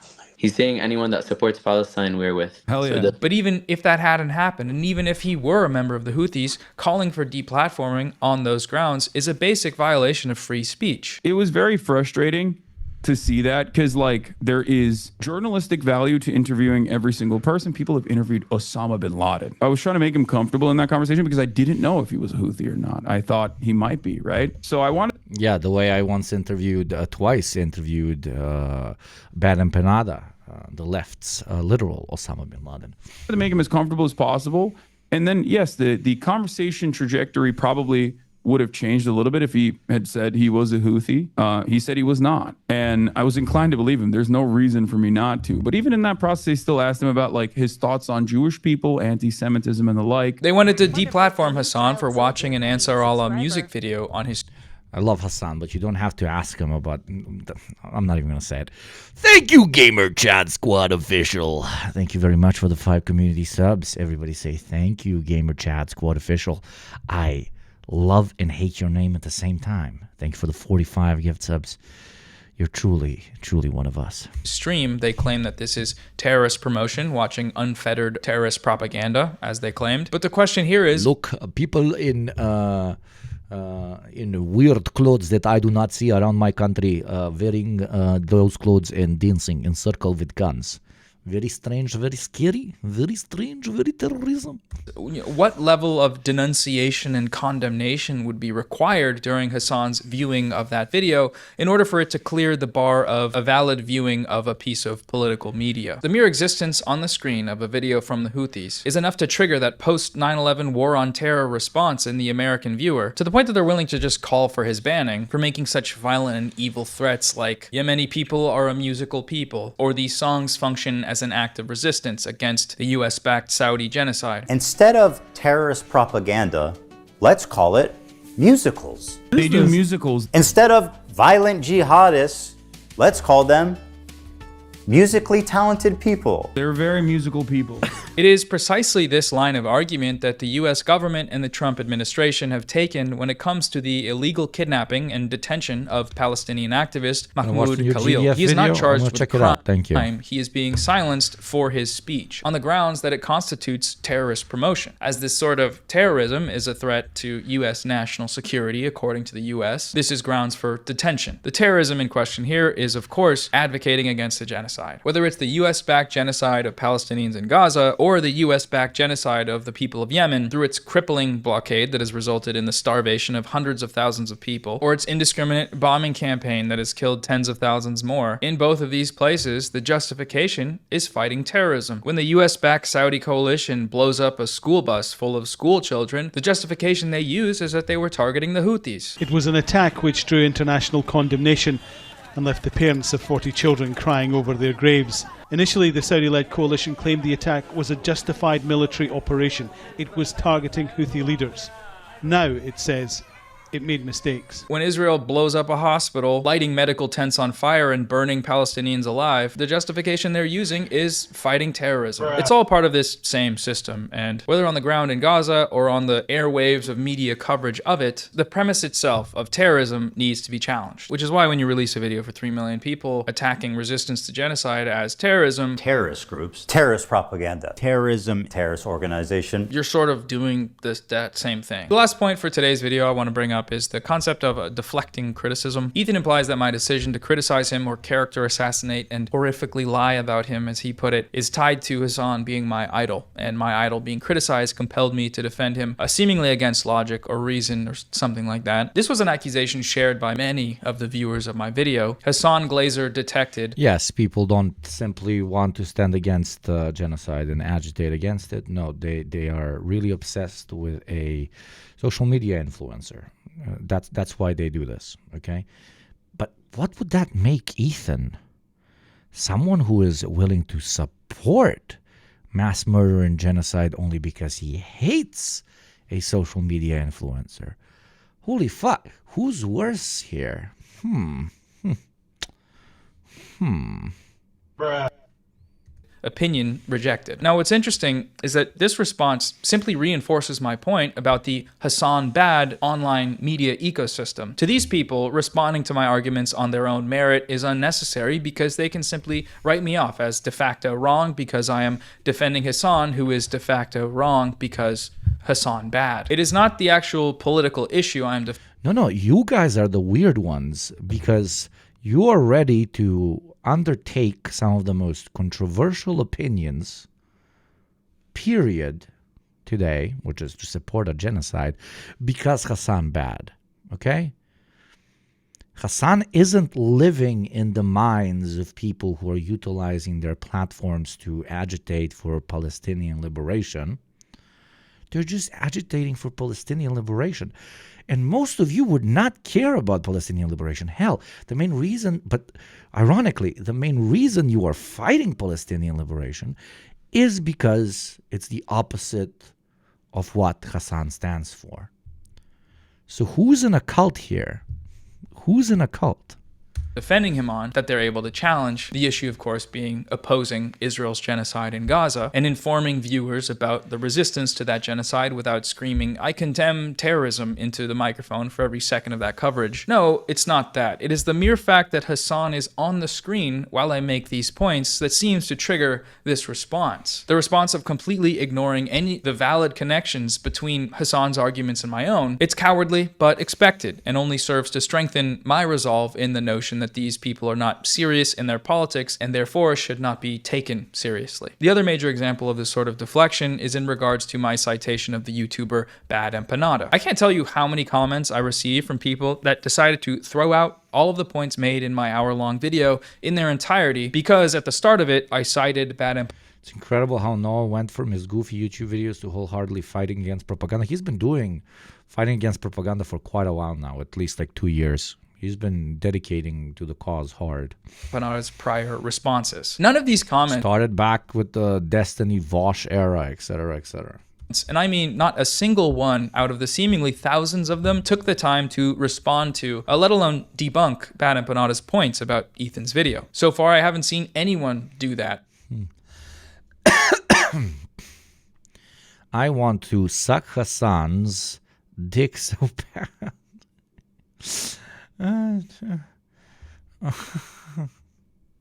Or even try. Regardless of how you feel about Bad Empanada or what you think of his posts online, the facts are the facts. If you can't dispute them, then just say that and move on. Embrace your ignorance and your blind fandom, because at least then you're not being a coward. You're just saying, yeah, I'm dumb. I'm a dumb idiot baby. I don't like Bad Empanada because he's mean to my favorite streamer. Okay, that's fine. That's the truth. There's a claim going around that Hassan being pro-Palestine does not make him immune from criticism. One of the most cynical methods Hassan deploys to sidestep any criticism is to deflect to the ongoing genocide in Gaza. I've seen him do this so many times. He frames it like you are selfish for trying to criticize him, no matter what the reason is, because there's a genocide happening, man. How can you criticize me at a time like this? In one way, this is true. Like, let's say Hassan walked up to you and stepped on your foot and you said, "Hey man, don't do that, ow." And he responded by saying, "You're going to criticize me while there's an active genocide going on right now? Seriously?" That would be an example of an invalid deflection from criticism. However, when the criticism in question is related to Hassan's support of Palestinians and advocacy against their genocide, and the criticism is coming from people who do not support that cause, then yes, it makes him immune. He doesn't have to take that criticism seriously because it's coming in bad faith from people who are not allies to his cause. If criticism is coming from parties who have no stake in or solidarity with the mission of Palestinian liberation, these criticisms are irrelevant. They are beneath consideration. Exactly. Beautifully put. Thank you, Polaris, and thank you, Mira Nuren, for your subs. Thank you very much. The people who levy these criticisms do not talk about politics until it's time to make a Hassan bad video. This is the case with all of the slop tubers. Yeah, what I previously said. They're the obsessive-compulsive ones that are actively projecting at people who are utilizing their platforms in order to agitate for Palestinian liberation as people that are only doing it because Hassan is doing it. Who shared the smear campaign. Ethan here might argue the only reason you are dehumanizing a whole fucking people is because Hassan is doing the opposite. Like, that he does have a stake in the pro-Palestine. It's like the Spider-Man meme where the Spider-Man are just pointing at each other. No you, no you, no you.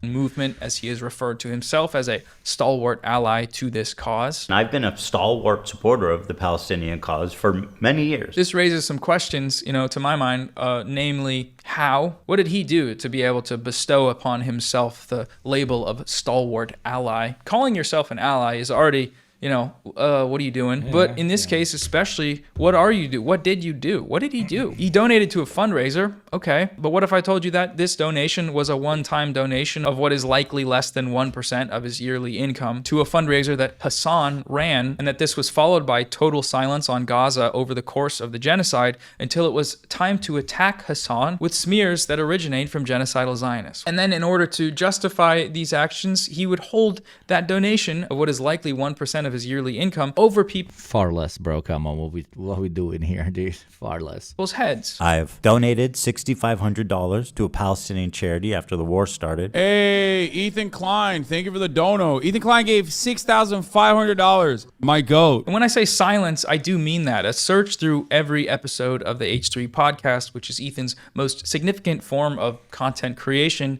in the span between October 7th of 2023 and the release date of his content nuke, you can count the number of times Gaza is mentioned on one hand. Most of the time, it's not even brought up by Ethan. It's brought up by his producers, and then when they bring it up, barely a breath is spent on the topic. I'm not interested in handing out or revoking allyship badges, but I do think if someone is using that label on themselves while actively working against the cause, this needs to be exposed and understood so that we can stop including them in the conversation. I realize that for those of you who are already aware of how he's doing this, I'm just doing that now by talking about him, and you're welcome to criticize me for that. That's who I'm willing to listen to criticism from, people that actually care about this issue. But I do think there are a good amount of people, in his audience especially, that just can't really see what he's doing. People who might otherwise be allies to the cause are being misdirected into liberal Zionism. And I do think that's worth exploring, at least for a certain amount of time. Now, while all of this vitally important influencer discourse was going on, somewhere else in the world, there were other developments. On March 17th, Israel carpet-bombed sleeping Palestinians in Gaza at 2 a.m. in one of the most bloody massacres since the genocidal onslaught began 17 months ago. Over 400 Palestinians are confirmed to have been killed by this act of Israeli terrorism, and over 1,000 more injured. They killed more children in a single day than in any day in Israel's history. This came after 17 straight days of a complete siege on any humanitarian aid from entering Gaza. They had already been breaking the ceasefire repeatedly over 1,000 times, something which the US media continually whitewashed, but this attack was Israel's formal unilateral destruction of the ceasefire, slaughtering hundreds of starving children in their sleep. This record-breaking child-killing event was celebrated in Israeli Telegram channels with hundreds of thousands of members. In response to a video of a Palestinian girl mourning her mother that was slain by Israel, the Israelis wrote, "Cry, you whore, 1,000 whores. Cry as long as you can until we get to you too and eliminate you together with your ugly girl." To a video of a child in Gaza collecting his parents' remains, someone replied, "A young piglet vigorously collects hot and fresh litter to break the fast." The very next day after this massacre, Israel blew up a cancer hospital, the Turkish Friendship Hospital, the only hospital in Gaza specializing in treating cancer patients. They just blew the entire building up. It's rubble now. The IDF said that the hospital was a Hamas compound, but it was actually an IDF compound. They raided it at the start of the genocide, kicked everyone out, and have been using it as a military base for the past 16 months. If we're gonna make this about good and bad, generally speaking, the people blowing blowing up cancer hospitals are not the good guys. So if this is what's gone on in the first 3 days of Israel's full breaking of the ceasefire, why am I, instead of talking about that, talking about what some idiot Zionist influencer thinks? And there's a few reasons, but first, look, the last time I framed a video about Gaza around a YouTube drama, Yes, very smart. it got over 700,000 views. Really That's good. 700,000 people that came in expecting me to talk shit about a YouTuber and left with a video that was mostly about Gaza. But when I released a video the following week with an explicitly political topic, media coverage of Israel's ceasefire violations, it barely broke 100,000 views. My perspective right now is that over everything else, we need reach. We need people to know about what Israel is doing, people that don't already know, or at least aren't seeing updates on Israel's genocide, which is a lot of people.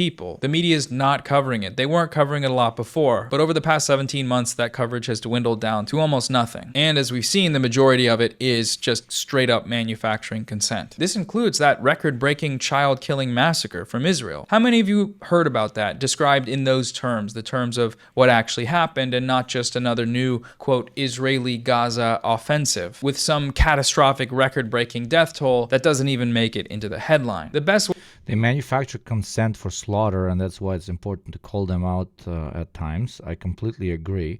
But more importantly, while they are manufacturing consent for slaughter, we can use them and their completely unhinged behavior to manufacture consent against slaughter, right? As simple as that. way I think to get more people to know about this stuff is by using the algorithm for what it's meant to be used, which is views. And in this case, what that looks like is farming drama. I could be wrong about this approach, and if you think there's better ways to go about this, then feel free to let me know in the comments. I've been thinking about lately doing something like scaling up and running the channel as a platform, but a non-profit, so that I can just cover more things more consistently and not have to choose between, a US-backed child massacre and Ethan Klein. But until then, it's going to be a bit of a mixed bag. Regardless, it doesn't matter what you think of these creators. It's not about them. It's not about anyone being good or bad or what your YouTube subscription feed says about your morals. It's about a genocide that's happening right now, that's unfolding in front of our eyes, and that most of our countries are actively supporting. If these creators are giving people rhetoric to support the genocide that's happening, then we need to talk about that. That's something we need to discuss, especially if that person is claiming to be an ally to the cause. And if other creators are fighting against it, then that's worth talking about too. If they're providing historical analysis and breaking down propaganda that's being used for the genocide, or giving an honest voice to its resistance, then that content is important and should be shared and supported regardless of how you feel about the individuals involved. Unfortunately, we're sort of stuck in a media ecosystem that cares far more about influencer drama and personalities than it does about Palestinian lives. Part of the effort here is an attempt to steer that media ecosystem and the consumers existing inside of it towards being more aware of their plight, towards caring about it, and hopefully doing something to try and stop it. People living in the West have the most power over anyone else in the world to stop the genocide. We are living in the belly of the beast. We have direct geographical, physical access to the politicians, the propagandists, the weapons companies, and the supply chains that are facilitating this genocide. Protesting is great. We should keep doing that. But also, I feel like we have to be honest with ourselves. 17 months in, and what is protesting actually accomplished? Raising awareness, sure. Divestment, yeah, in some places. But really, politically, materially, nothing. Israel just killed the most children in its history in a single night with total impunity, with a deafening silence among the Western media. If we want this genocide to stop, it's time to escalate. That's all I'm saying. So anyways, yes, I will keep using influencer drama to grab your heads and slam them against the screen to show you what Israel is doing. And if you don't like that, tell your favorite influencers to stop using their massive platforms to back a genocide. Tell them to stop spreading genocide. But also respectfully, tell your favorite influencers that paint themselves as progressive, socialist, anarchist, anti-capitalist, etc., who have not spoken up about the Palestinian plight to also do so. There is no fucking excuse left. Absolutely none. So yes, absolutely massacre verbally, of course, in the marketplace of ideas, all the fucking hogs and conservatives and Zionists, etc., but also call out some of your favorite progressive creators for not having done jack fucking shit on this. Or maybe stop fucking listening to them respectfully, because if they haven't done anything up until this point, they're kind of almost exclusively in it for the money. Let's be fucking honest. They're too afraid of potentially losing the platform, which means that not losing the platform. They're not going to lose the platform. They're too obsessed about potentially lowering how much exposure they're getting per video, because it's definitely not going to get as many views than if they cover some completely different topic. Which should tell you that they're more in it for the popularity contest and for the money than they are in it in order to contribute to something actually meaningful. Genocidal propaganda, lying about the resistance to it, and silencing and deplatforming at losing on their big tent strategy. That would apply to a lot of things, but not this. You do not want a big tent with genocide supporters. Advocates against the genocide. Do that, and then I'll leave you all to your slop. It's very simple. Okay, that's all for today's video. Thanks for watching. I've linked some fundraisers below. Support them if you can. Free Palestine. Goodbye. My name is Noah, you fucking legend.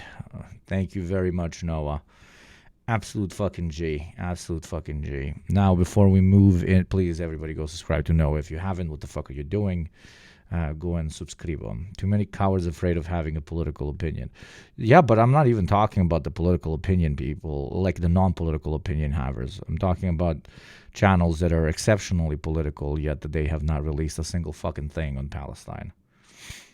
Like, that's ridiculous. I'm sorry, that is ridiculous. If there needs to be somebody who calls you out on that fucking bullshit, it can be me. I don't know. I'm fucking irrelevant. But still. Holy shit. Now, don't do name call-outs. I'm talking about in general. And everybody has the ability to do so and completely change my mind. Okay?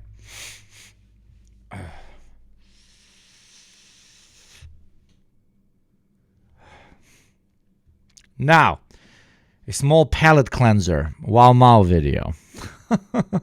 And then we'll talk about U.S. neo-Nazi groups and how they function straight from the mouth of the belly of the beast from ex-neo-Nazi member. I think that would be very interesting to learn about their actual logistics, how they get their money, how they do their paramilitary organization, what long-term plans are for some of the most radical right-wing organizations in the country, the relationship to the feds, etc., etc. I think it's going to be based. But before we do that, Wow Mao was civilization and excuse to get drunk. And to an extent, no, not to an extent, full-heartedly, absolutely yes. And Torres Strait Islanders are advised that this video contains images and voices of people who have died. I haven't drunk beer in 3 days. It's not good. It's not good because we all need alcohol. You know this, obviously. You watch my videos, but do you truly fathom its weight? The two masked OGs looking at each other, incredible. I might be working on a video with Wow Mao, a Wow Mao collab. I reached out and was like, there's no way he agrees. And he agreed. It's an unhinged idea. But one, obviously, that should have a decent message behind it. But when you see the title, oof, it's going to be bad, but it's going to be good. Alcohol theme video, not at all. Bad words themed video. Very, very, very bad words. You understand how crucial worse words, okay? Alcohol is. Alcohol is the most important thing ever. Talk about the words that we say. This is a slur tier list. No. But I'll just say you're onto something. Not a tier list, but you might be onto something. It's going to be a history video. Thank you, Gamer Chat Squad, for the sub for 4 months, you fucking G. Thank you very much. Be like Gamer Chat Squad and subscribe in order to support my unhinged future projects to get with people like Wow Mao. And as a little bonus, avoid the ads that play at the top of the hour. Like the one that is going to definitely play in the next 4 minutes, because we're definitely not an ad-free channel already. And I mean it. Without alcohol, we are nothing. Part 1. Alcohol as the cause of civilization. It's not just cities, it's not just laws, it's not even about people. Civilization is a 10,000-year-old scheme to get us to drink alcohol. And that's the truth. How did we come by civilization? But also sometimes to stop us from drinking alcohol too much. And even if a whole civilizational project is directed at stopping us from drinking alcohol, doesn't it also say a lot about alcohol? The same way, for example, minimalism tries to tell you, you should buy less stuff. That way, you're not going to be constantly obsessed with stuff. But minimalism de facto leads you to arguably obsessing about stuff even more than before. You're just now obsessing with not having it. But stuff is constantly in your brain. Less stuff, less stuff, less stuff. Arguably as toxic as stuff.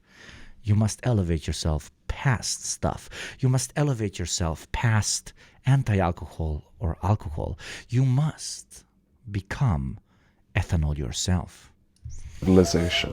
Through cities. How did It's pure ideology. We come by cities because we settled. Why did we settle? Because we farmed. And why did we farm? For food?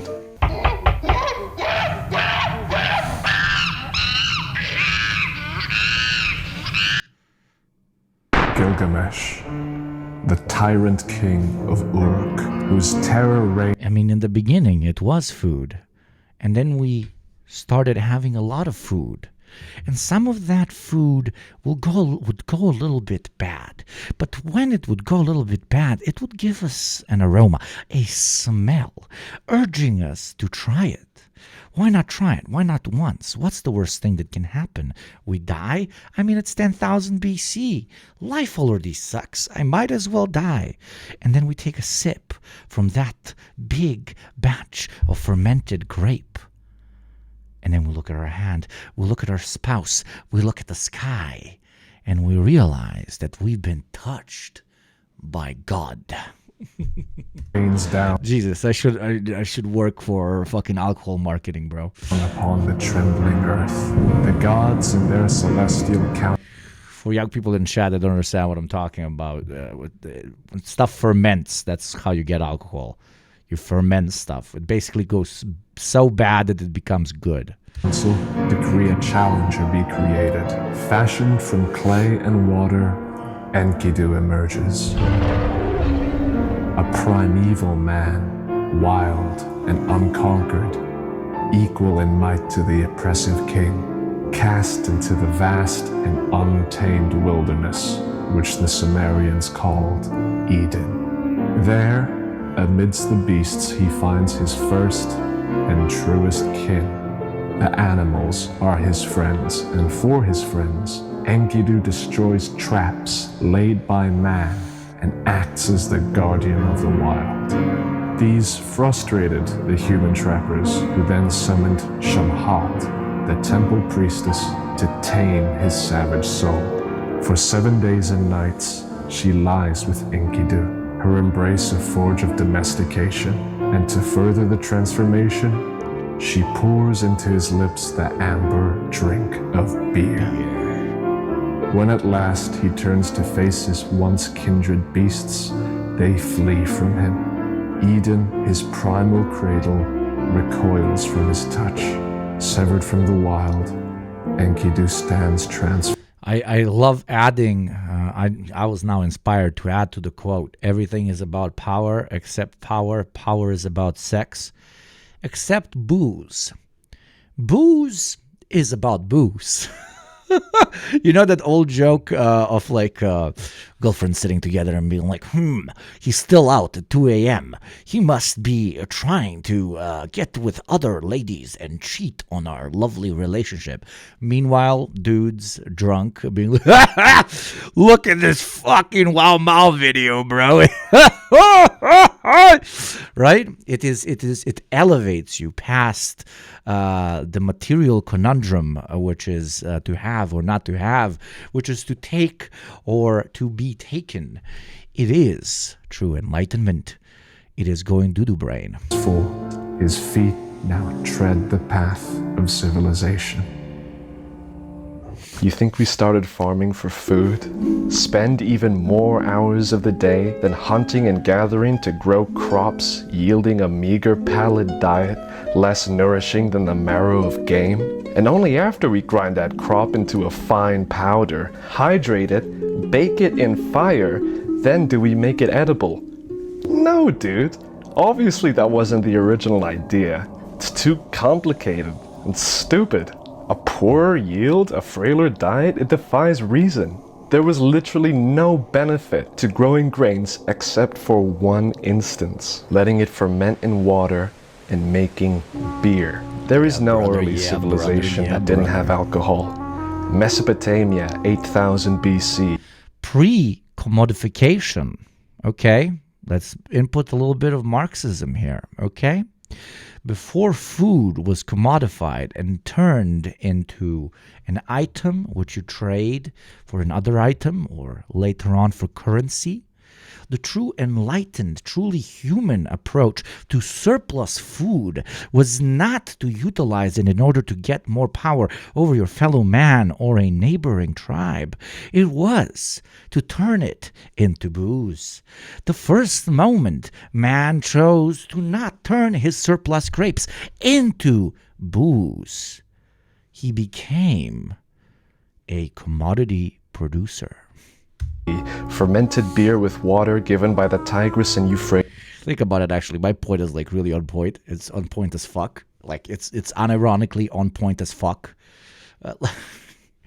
If you do not utilize the surplus of what you've created, and instead give it a financial category as a means to getting more resources, the only way you can do that with food is if you don't make it into fucking booze, bro. China, 7000 BC, fermented fruits and rice to make ambrosia. Mesoamerica fermented spirits from the agave's heart. Peru from corn. Indus Valley from sugarcane. This isn't even a joke. Moreover, alcohol requires a cool place to ferment. This is how we came up with buildings, walls, or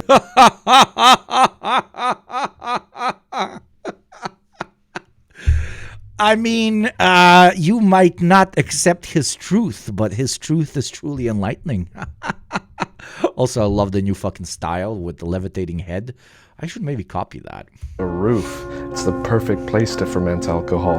And while you're brewing there, you might as well live in there. And that's how we started houses, therefore... And then bars. Villages, and therefore cities, and therefore civilization.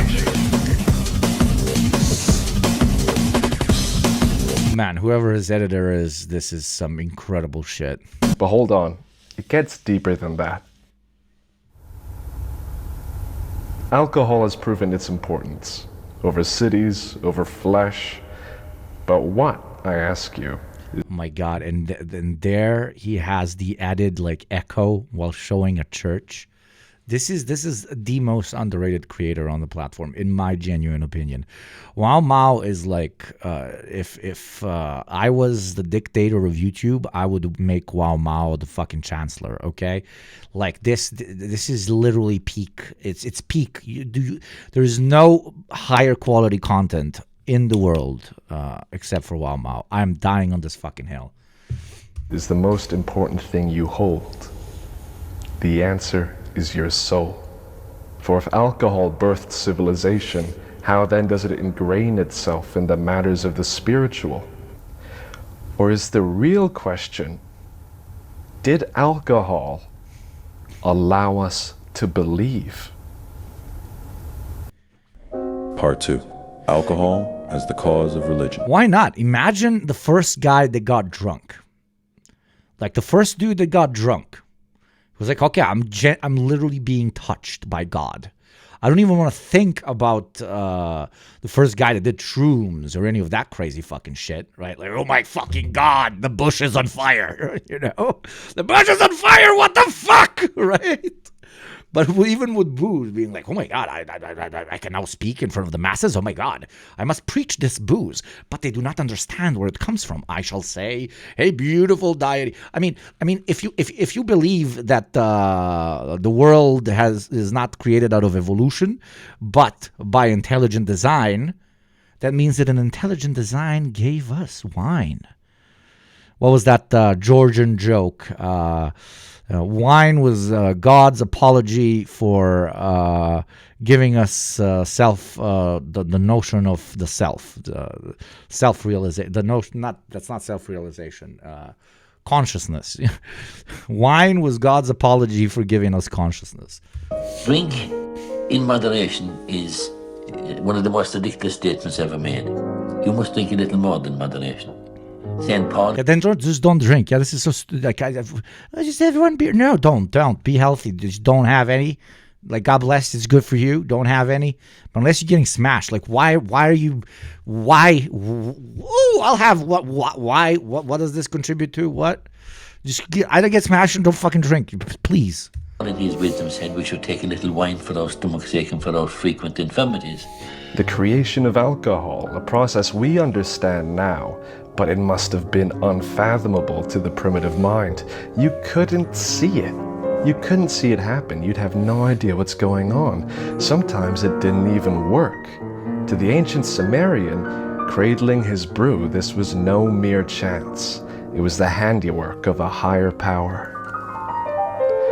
If I was an ancient Sumerian addicted to alcohol, and I find that really easy to imagine. I was about to say, what the fuck? I'd probably pray, goddess of beer, for the miracle of intoxication. A miracle. What else could it be? What else would you call it? You got no idea what's happening to you. I've seen miracles myself happen while I've been drunk. I probably would have written them down too. And there's numerous times where I cried out for God while I was drunk. Imagine that experience to an ancient soul in the desert. Imagine him crying out to God. You think he's being hyperbolic? Or is he being serious? Think of this as well. If you believe that all of religion is... But also it wouldn't exist in this incredible equilibrium of balance. This duality manifest where you cannot drink in eternal perpetuity. For you must vomit, for you must stop, for you might faint, you might black out. And you cannot drink in perpetuity from day to day because blessings must be cherished and limited. And if you disregard this and continue to do it regularly, then a great consequence knocks on your door. It's called... fucking hangovers, bro.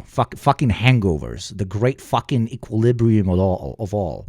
If it did not cause consumption of ethanol, if it did not cause hangovers, all of human society would just be drunk. Like in perpetuity. We would not develop jack fucking shit. Or we would develop more advanced ways of getting drunk. Okay, that would just be it. That would be it. So while it is astute of Comrade Wow Mao to say that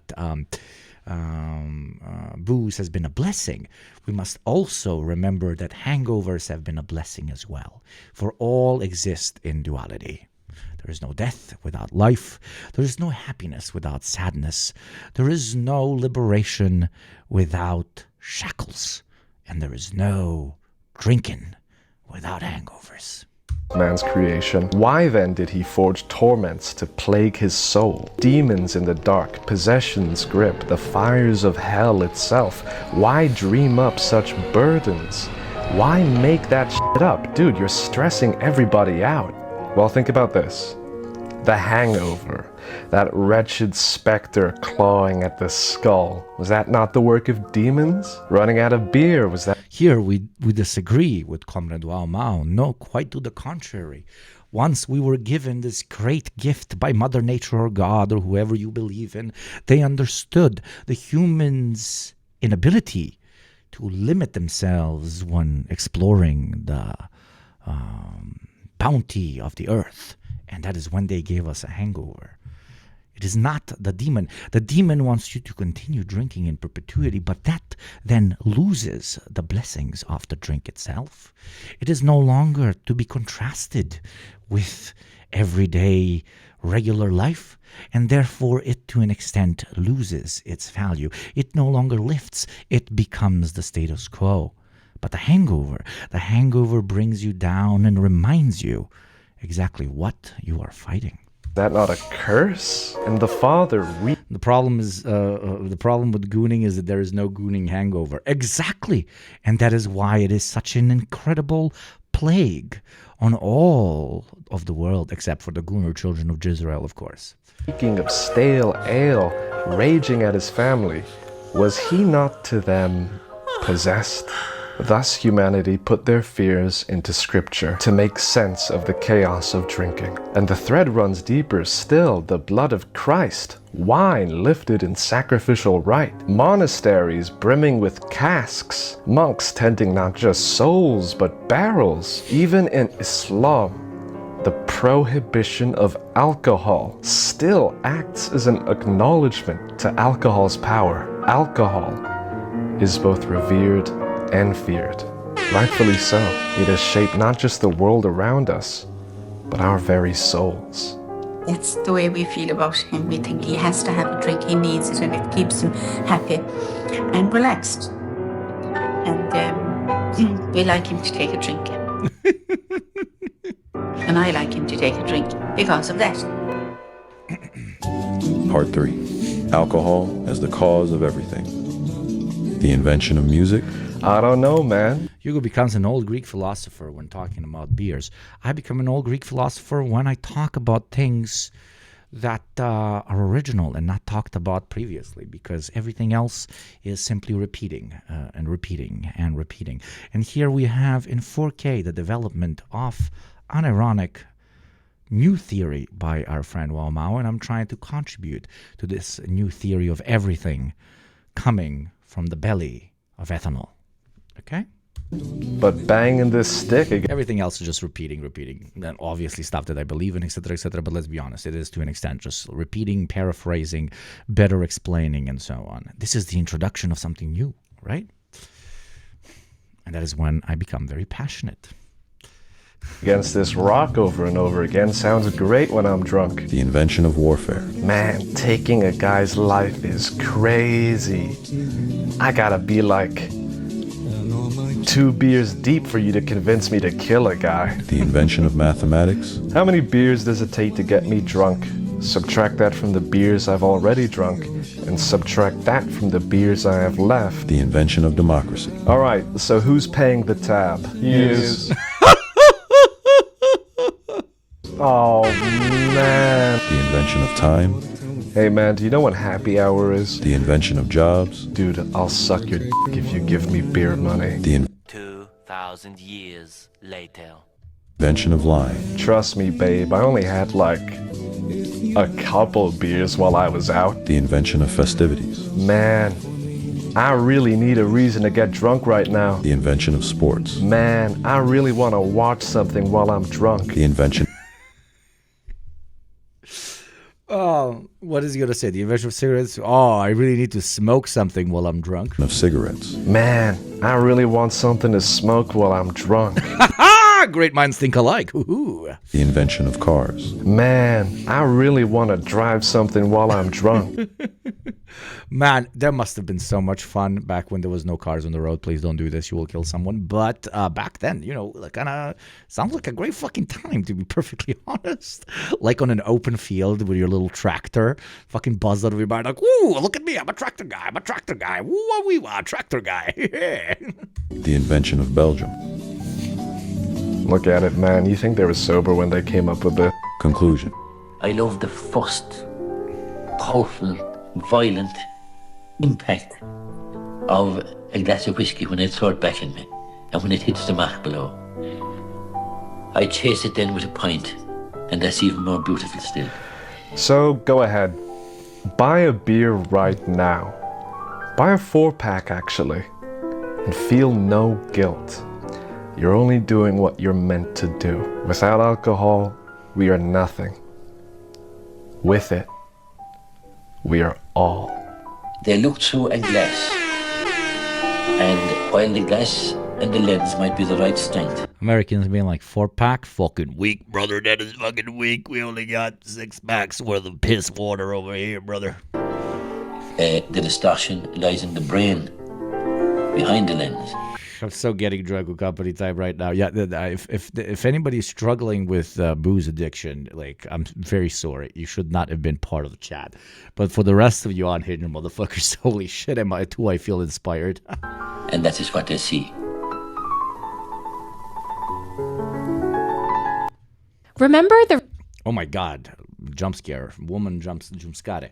Oh no, woman jump scare. No, jump scare. Oh no, VPN gone no. I fucking love those you memes. Oh God, wow, Mao, wow, Mao, wow, wow, Mao, wow. Go and like this, and also like my post. I posted the most important video of our fucking era. Go and uplift me into the high ranks of Wow Mao chatters. Everything we do is to get money, which is what we do to get power, which is what we do to get leisure, which is what we do to get high and drunk and goon. Nietzsche said this once. As an Australian, you make me do a double take. I was like, shit, must have clicked on an ABC ad by mistake. But now Wow Mao is actually the god of understanding foreign cultures. The fact that peak human happiness was achieved by hunter-gatherers only to be overwhelmed by agricultural civilization because, checks notes, sedentary life made it easier to produce alcohol is a good summary of our species. Блядь, so fucking G.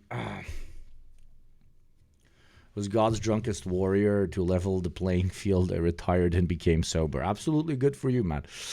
Good for you. Literally, like, sober people are just the highest ranking retired drinkers. That is why active drinkers must give them full respect. I always found it extremely toxic to like make fun of someone because they're not participating in any sort of cultural norm. Both because it's an evil thing to do, because people struggle with substances if we're talking about alcohol, but also it's because it's like infighting, because like, dude, you're making fun of somebody who is such an expert, unhinged fucking drinker that they took it so fucking overboard that they had to stop and say, holy shit, I need to stop. You're basically making fun of your veterans, okay? In the state of alcoholism, sober people are our like strongest and proudest troops, man. Our greatest fighters who have now come back from the battlefields of ethanol consumption and have said, I have reaped too much and I have sowed too much, and now I must retreat myself to a life of solitude and peace. Okay, so yeah, you're not only a shitty person for making fun of someone for being sober, you're also a literal traitor to your class of the drinking classes and the drinking masses. They prestiged you.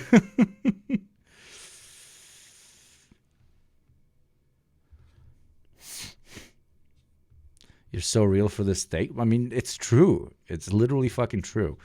At this point, like, I'm getting old, and I have like permanently sober friends. All of the friends that are permanently sober still manage to go out and everything, and they don't drink, and I super respect it. But I don't only respect it because I like to call myself a decent human being who is okay with people managing their life whatever way they want them want to manage it, like. But it's also because, like, almost every single permanently sober friend I have right now was like the most prestige fucking level drinker back in the day. Like absolutely unhinged fucking sociopaths, in a good way, of course. As a former alcoholic, I agree with this message. Well, thank you. It's so you can unironically use it against some of your friends that might give you shitty comments or be like passive aggressive to an extent for when you're like, dude, I'm not fucking drinking. Stop pushing the fucking beer in my hand, right? By just literally telling them, like, I've been where you at a long time ago, and I've already passed that fucking level, bitch. Okay, respect your elders, respect the tribe leaders of your community. We are that like quiet ex-Mongol warrior that now has dedicated his life to preparing meals for the children of the tribe and like teaching poetry, right? That does not mean that they are not capable of great violence or that they are not the highest member of a Mongolian caste as a great soldier. No, they have seen so many lands, conquered so many peoples, shed so much blood that they've simply gotten over it. So yes, drinkers, respect your non-drinkers, but also non-drinkers, respect your drinkers, for we are also on a path you were once on. Give us time.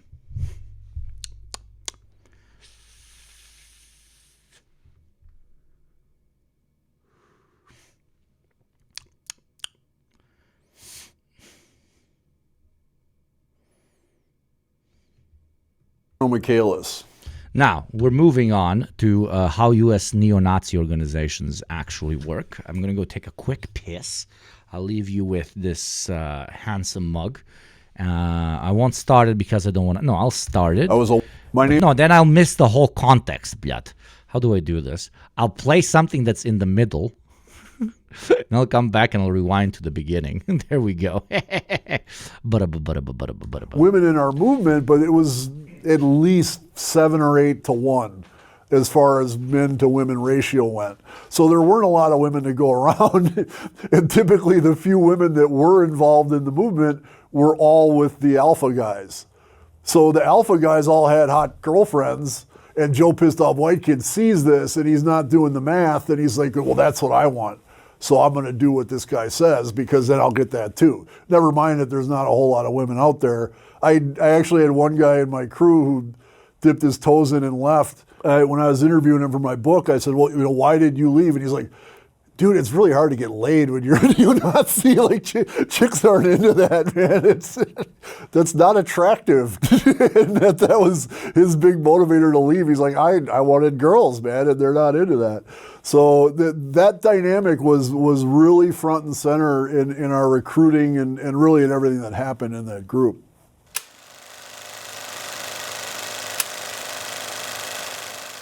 Milwaukee, where I was from, is the most segregated city in the United States for many years running. And what that means for neo-Nazi groups is it's very easy to point at these severely depressed inner city areas and go, see, that's what happens. That's what they do. Those people create these neighborhoods. That's completely ignorant of the truth that all the ghettos in the United States were created by government policy. And because of being segregated and sequestered to these incredibly hyper-compressed inner city areas, that's what created those ghettos. It wasn't the people who lived there. But of course, no white nationalist is going to admit that. No. Ich bin zurück, meine Freunde. Now, let's go to the beginning. I think this will be very interesting. I think this will be very, very interesting because we'll be hearing from somebody who was a part of this organization and who is now going to tell us how it actually worked. So, that's a fucking goo. That's a fucking goon. It's a goon time. My name is Arno Michaelis. I was a white nationalist skinhead, a lead singer in a neo-Nazi metal band. This is everything I'm authorized to tell you. In the most formative years of my life, I was just immersed in this hate and violence. I was actually at a neo-Nazi rally in Michigan where about 50 of us brawled with like 500 anti-fascists, and there were all too many times when we would jump people and just beat the hell out of them. I've done a lot of harm to innocent people and to society, and I need to be accountable for that harm.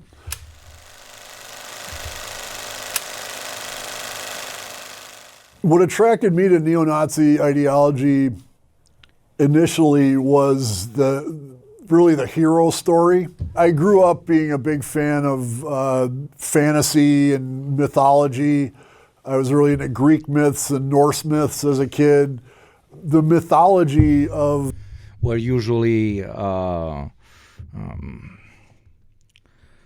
might is what defines what is right, and entire civilizations and entire cultures are saved by smart, strong, eloquent, direct men.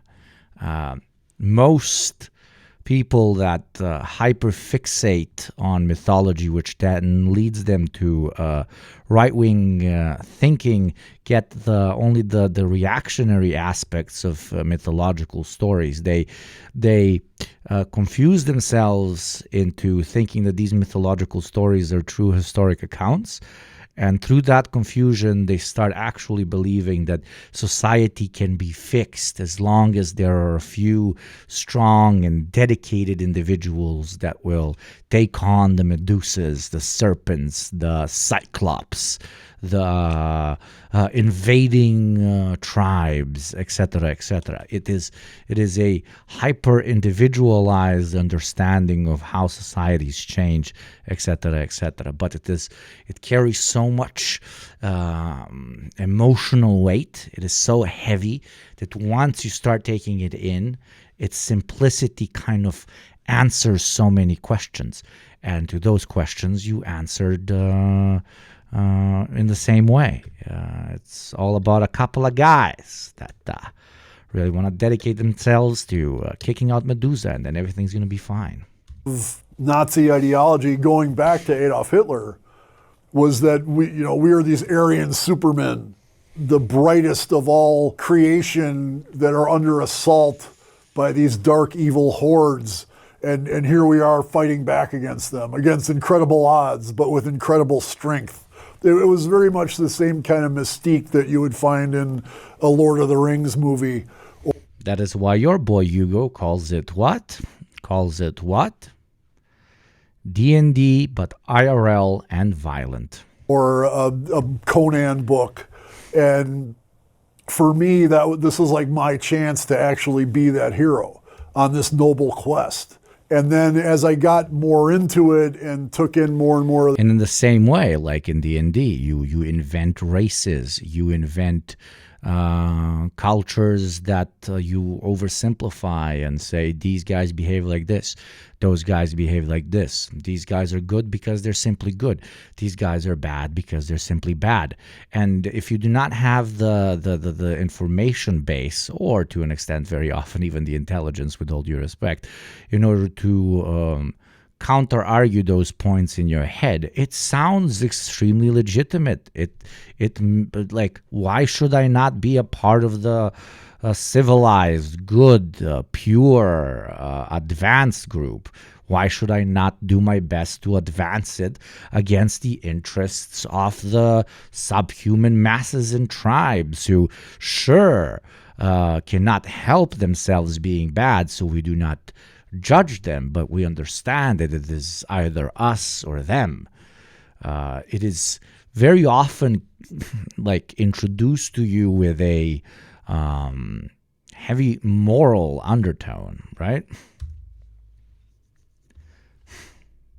The ideology, a lot of that ideology was about like, look how evil and horrible they are, and look how good and noble my people are. Look at all... Else have +2 and int, exactly. And like Blacks have +5 in strength, but -6 in int. But Asians have +7 in int, but -10 in strength.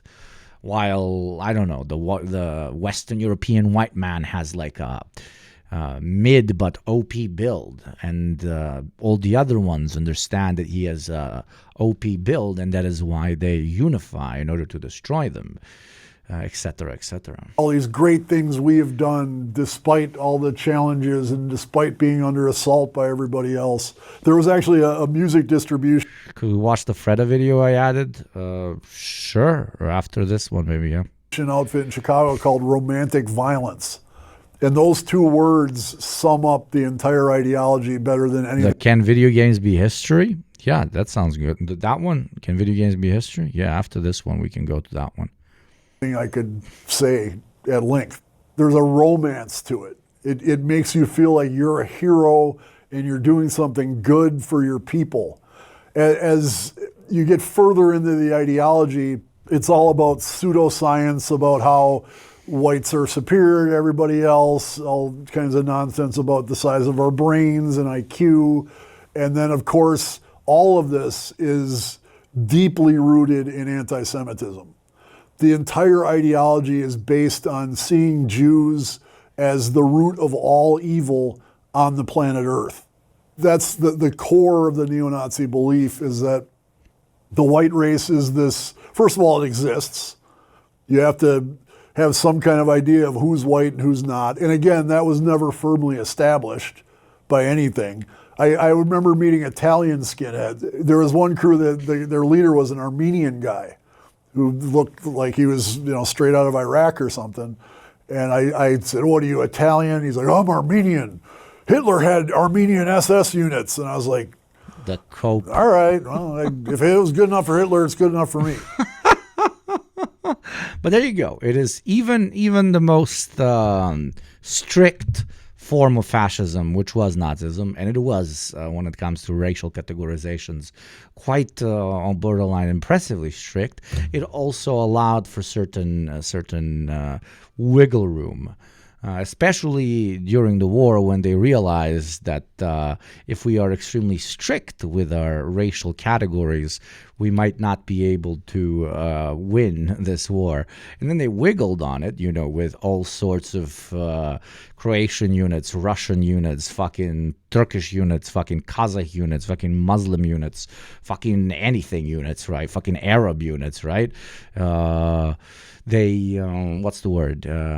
Even when they wiggled even on that core principle, and they still fucking lost. The most damaging aspect of the neo-Nazi ideology is that you think that you are. I'm Hitler's top guy. What am I gonna do? Adolf Hitler chose me to lead the revolution. The fear. Anybody who does look like you and doesn't think like you, they're not only an enemy, they're the highest order of enemy. They're a race traitor. So it's this experience of going through every waking moment of your day thinking that everyone else in the world is not only out to kill you personally, but out to destroy everyone who looks like you. And it's a miserable way to live that I wouldn't wish on my worst enemy.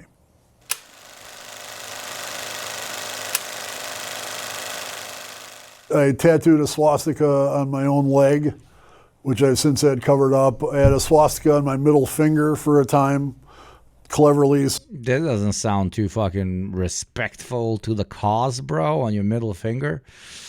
It's like American patriots that wear fucking underwear that's covered in the American flag. So what, when you don't wipe properly and you fucking scratch your ass and you get shit all over your fucking American flag draped underwear, how loving is that of the fucking republic, bro? The middle finger represents the penis, bruv. Why are you look at my Nazi penis, look at my Nazi penis, so I could show it to someone before I hit them. The other symbolism we used, there was any kind of Norse ruin. Just like Hitler did, we co-opted the Norse folk religion and kind of made it into this white nationalist thing. which is, along with pretty much everything else in the ideology, is incredibly historically inaccurate, because the Vikings really, they killed people who... We talk about this here all the time. It's borderline fascinating, to be perfectly honest. The part that is fascinating is which cultures and which particular both symbolisms and ways of life and ways of dress they steal. But the key takeaway is that every single fascist movement in history, especially the one that focuses on like kind of cultural or ethnic belonging, almost never fully dedicated itself to embracing the cultural and ethnic way of life or symbolism of the people that they're trying to represent. They would almost always go somewhere abroad and take something from cultures and peoples that have absolutely nothing to do with their own ethnicity that they're being ethnocentric about. I've always found it very interesting. Like even Adolf Hitler made sure to get almost all the photos of him in Ledenshausen, Ledenshausen, deleted, because how embarrassing he felt from the way he looked in them. It does not sound like someone extremely patriotic of their Germanic heritage, right? And that is why it's almost, I mean, it leads us to a wider conversation where, like, these guys don't really give a shit about the culture that they're preserving. These guys give a shit about creating a culture, creating a new way of life that they then want to preserve. True traditionalists are not a real thing, because if true traditionalists followed through on their understanding of back in the day it was better, they would, I don't know, they would Ted Kaczynski this shit. They would be like, we need to become cave dwellers again, because that was the true way that man was supposed to experience life. Who looked like them, and they had peaceful trade and diplomatic relationships with North Africa and the Middle East. There's a lot of like lingo to neo-Nazi movement. The first one I learned was 88. When I met the Chicago skinhead crew, a lot of them had like sports jerseys on that had 88 as the number. The 8th letter of the alphabet is H. So 88 means Heil Hitler. So it's code. Everybody knows that here, I hope. Code for Heil Hitler. In the mid-80s, there was a really dangerous militant white nationalist terror group called the Order, or the Bruderschweigen, and they assassinated a Jewish talk show host. They were doing all kinds of things to like fund a race war before they were ultimately taken down. Yeah, they were robbing banks and shit, and they were the ones that followed that fucking fictional book. But one of the members of what was it called? The Order, who was in prison for life and unrepentant, he decided we needed some sort of like slogan, like some catchy mantra. This is so true. Right-wing politicians in Netherlands go to Volendam all the time because it's the last vestige of what they perceive as Dutch culture, even though they're not from there. Yeah, they're always like to an extent too self-aware of the inadequacies of their own culture, because they are so hyper-fixated on putting culture in hierarchical categories. This aspect of this culture is superior to that one versus this one that is superior to the first one versus this one that is superior to the third one, but it's not as good as the fourth one, etc., etc. When you're doing this hyper-categorization and this people is here in the hierarchy, this other people is here in the hierarchy, eventually you become hyper-conscious of very often fictional concepts about your own culture, about your own race, about your own people or whatever, that you start thinking are completely inferior. Why, for example, do you think that like modern Nazis lose their mind so much about interracial porn, right? And sure, it's the old category of like, ooh, the Jews want to inspire race mixing. That's why they're investing so much in interracial porn, something that even Kanye West himself believed, and that was one of the main reasons why he became a Nazi, right? But it's also the second category in their hyperfixation with stereotypes and with, biology being everything combined with culture, they ironically genuinely started believing the pill of herder black dudes have big penises, so we should so that means that we all have smaller penises, so we will all the time continuously forever talk about cock size and how white women should not see how big black penises are. Just don't clip this, right? All stereotypes, all bullshit, etc., etc. But ironically, because they're so hyper focusing on, what do the others have that I do not? What do the others have that I do not? That they've created this fucking thing that lives in their head for eternity. So yeah, ironically, that's how you get white supremacists that are obsessed with black cock. Incredible. Cock. How do you say coke in English? Yeah. White man has been here. How can you tell? Cuckold porn. The movement could use to unite us and inspire us. So he came up with the 14 words, which are, we must secure the existence of our race and a future for white children. So to this day, if you're looking at a social media handle, if you see the numbers 14 and 88, that's a good indicator that it's a white nationalist account. There were ways to identify as either a white power or an anti-racist skinhead, and it was typically involved the color of the laces in your boots and or the color of your braces that you wore. If you were a neo-Nazi, you'd have red laces, red braces.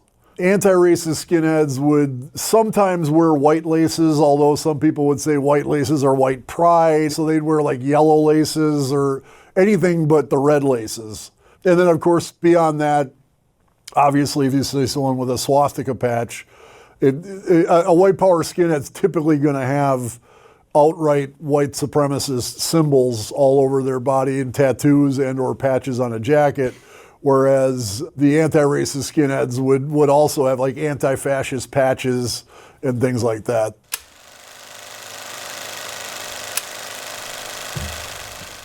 Hammerskin Nation began in... Well, speaking about Nazis, what is this? You can tell a lot about Ubisoft with how much money they are throwing at terrorist platforming streamers playing Assassin's Creed Shadows. Hassan is a fraud, bro. Elon Musk has taken the Hassan pill. Holy fucking shit.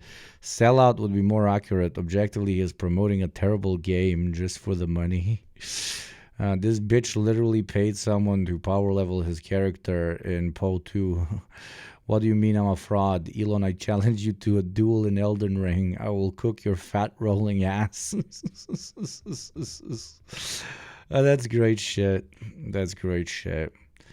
Back and forth that we never thought we needed, but that we got. Basado. In the southern United States, specifically Dallas, Texas. There was a skinhead gang in... What do you mean the Hassan pill? The obsessing over Hassan all the fucking time pill? That's Dallas. That's a Hassan pill. Who took the crossed hammers... Letting Hassan live in your fucking head rent-free. ...from Pink Floyd The Wall, and they put him in front of a Confederate flag, and it looked really cool. And they said, they just called themselves, we're the Hammerskins. This was right about the same time that my gang in Milwaukee was starting. In 1988, one of the lead members of the Confederate Hammerskins in Dallas, Texas, came up to Milwaukee, and he pitched the idea to us that we become Northern Hammer Skinheads. And the Hammerskins were born. Despite the hypocrisy of using a symbol from a band that considers themselves very anti-fascist, we had no problem appropriating that crossed hammer logo. And in our case, we put it on a field of U.S. flag blue with 13 stars around the hammers to signify the Northern Hammerskins. And very shortly afterwards, there were Northern Hammer chapters in Chicago and St. Paul and Detroit and Ohio. And while this was happening, there were more Confederate Hammerskin groups popping up all over the South. Now, down south, there was a lot of cross. So holy shit. Okay, this is fun. This is very fun to me.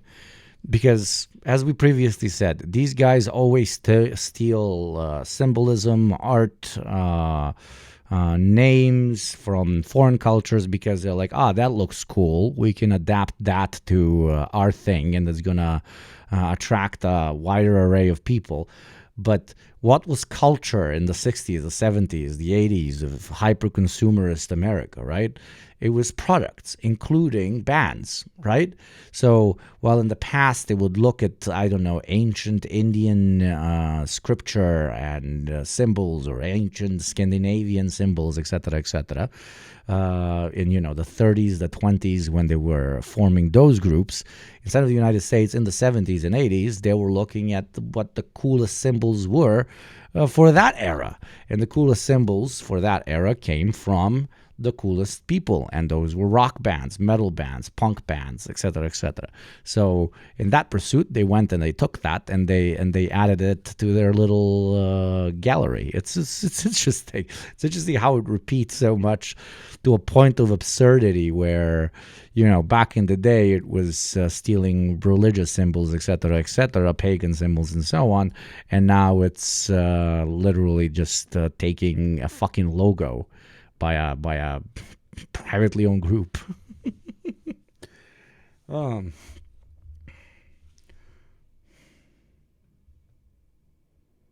Carlsberg, the beer, used to have a swastika on it. That's fucking funny.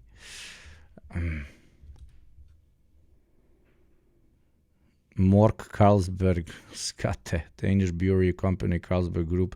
Swastika is a logo from the 19th century until the middle of the 1930s. Holy shit, they might have seen it from the beer bottle. That would be fucking hilarious.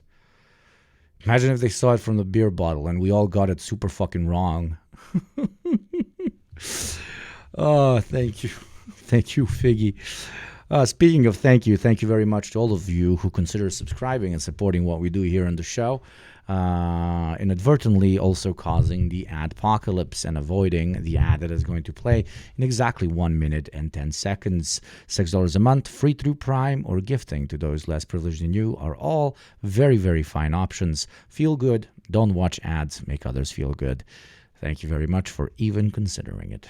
Crossover between the Ku Klux Klan and the Hammerskins. There was a lot of old school Klansmen who were very happy to see this wellspring of youth coming into their movement, and they.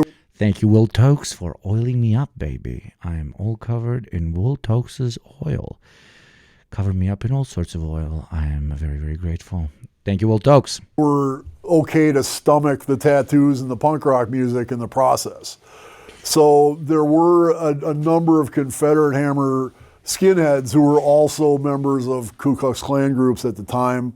When I was involved in Hammerskin Nation, there was really no centralized command. Every group operated individually.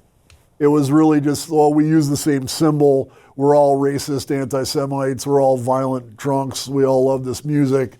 And those were the real unifying factors behind it. As I was leaving, people started having titles, and there started to be an attempt at having some sort of structure about how the group was going to work. And to varying degrees, that was followed as Hammerskin Nation spread to Europe, to Australia, to New Zealand. Thank you, Nocturnal25, for the 2 months. Thank you very much. And even to Argentina and South Africa. In our group in Milwaukee, we didn't have any kind of official structure. We didn't have titles. We had just unofficial kind of organic hierarchy the same way a wolf pack would. There's certainly Nazi anarchists just dropped. Alphas, and they certainly run things, but they're not voted. They don't have titles. That's just how it is. I wasn't the sole alpha leader. I was one of a number. We weren't really conscious of this. It was just kind of how it went. If we were going to make a decision about something, it would be me and the other alphas talking about it. And once we decided on whatever that was, that's how it was. And everybody else could follow along, or they could get the hell out. Yeah, there you go. I was joking about the anarchist Nazis. Like, it was so... Nazi organization is so hyper-hierarchical that, sure, once it becomes more successful or more politically involved, it needs to create official structures. But they believe in hierarchy so much that most of their members willingly basically cuck themselves and accept the stronger, broader-shouldered alphas to become in charge. Because a Nazi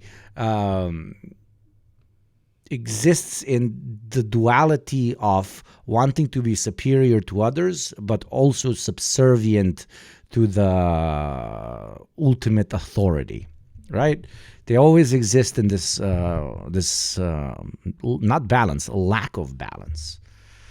That was basically how things worked. I don't know that Hammerskin Nation is as much of a thing as it used to be. There are groups like the Proud Boys. At their peak, the Proud Boys were like the modern manifestation of Hammerskin Nation, even though there was very significant differences, namely that the Proud Boys' official leader was a Latino man, and that would have never happened in Hammerskin Nation.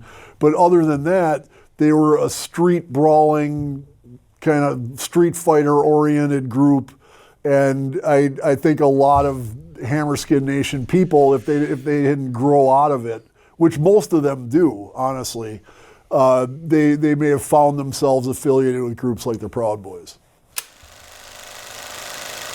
And that is why it's extremely important what you just mentioned. It's extremely important to not allow any of these groups to grow, because if they're allowed even an inch of land, an inch of space, they start thinking that they're invincible, and that allows them to grow even further and to radicalize even further.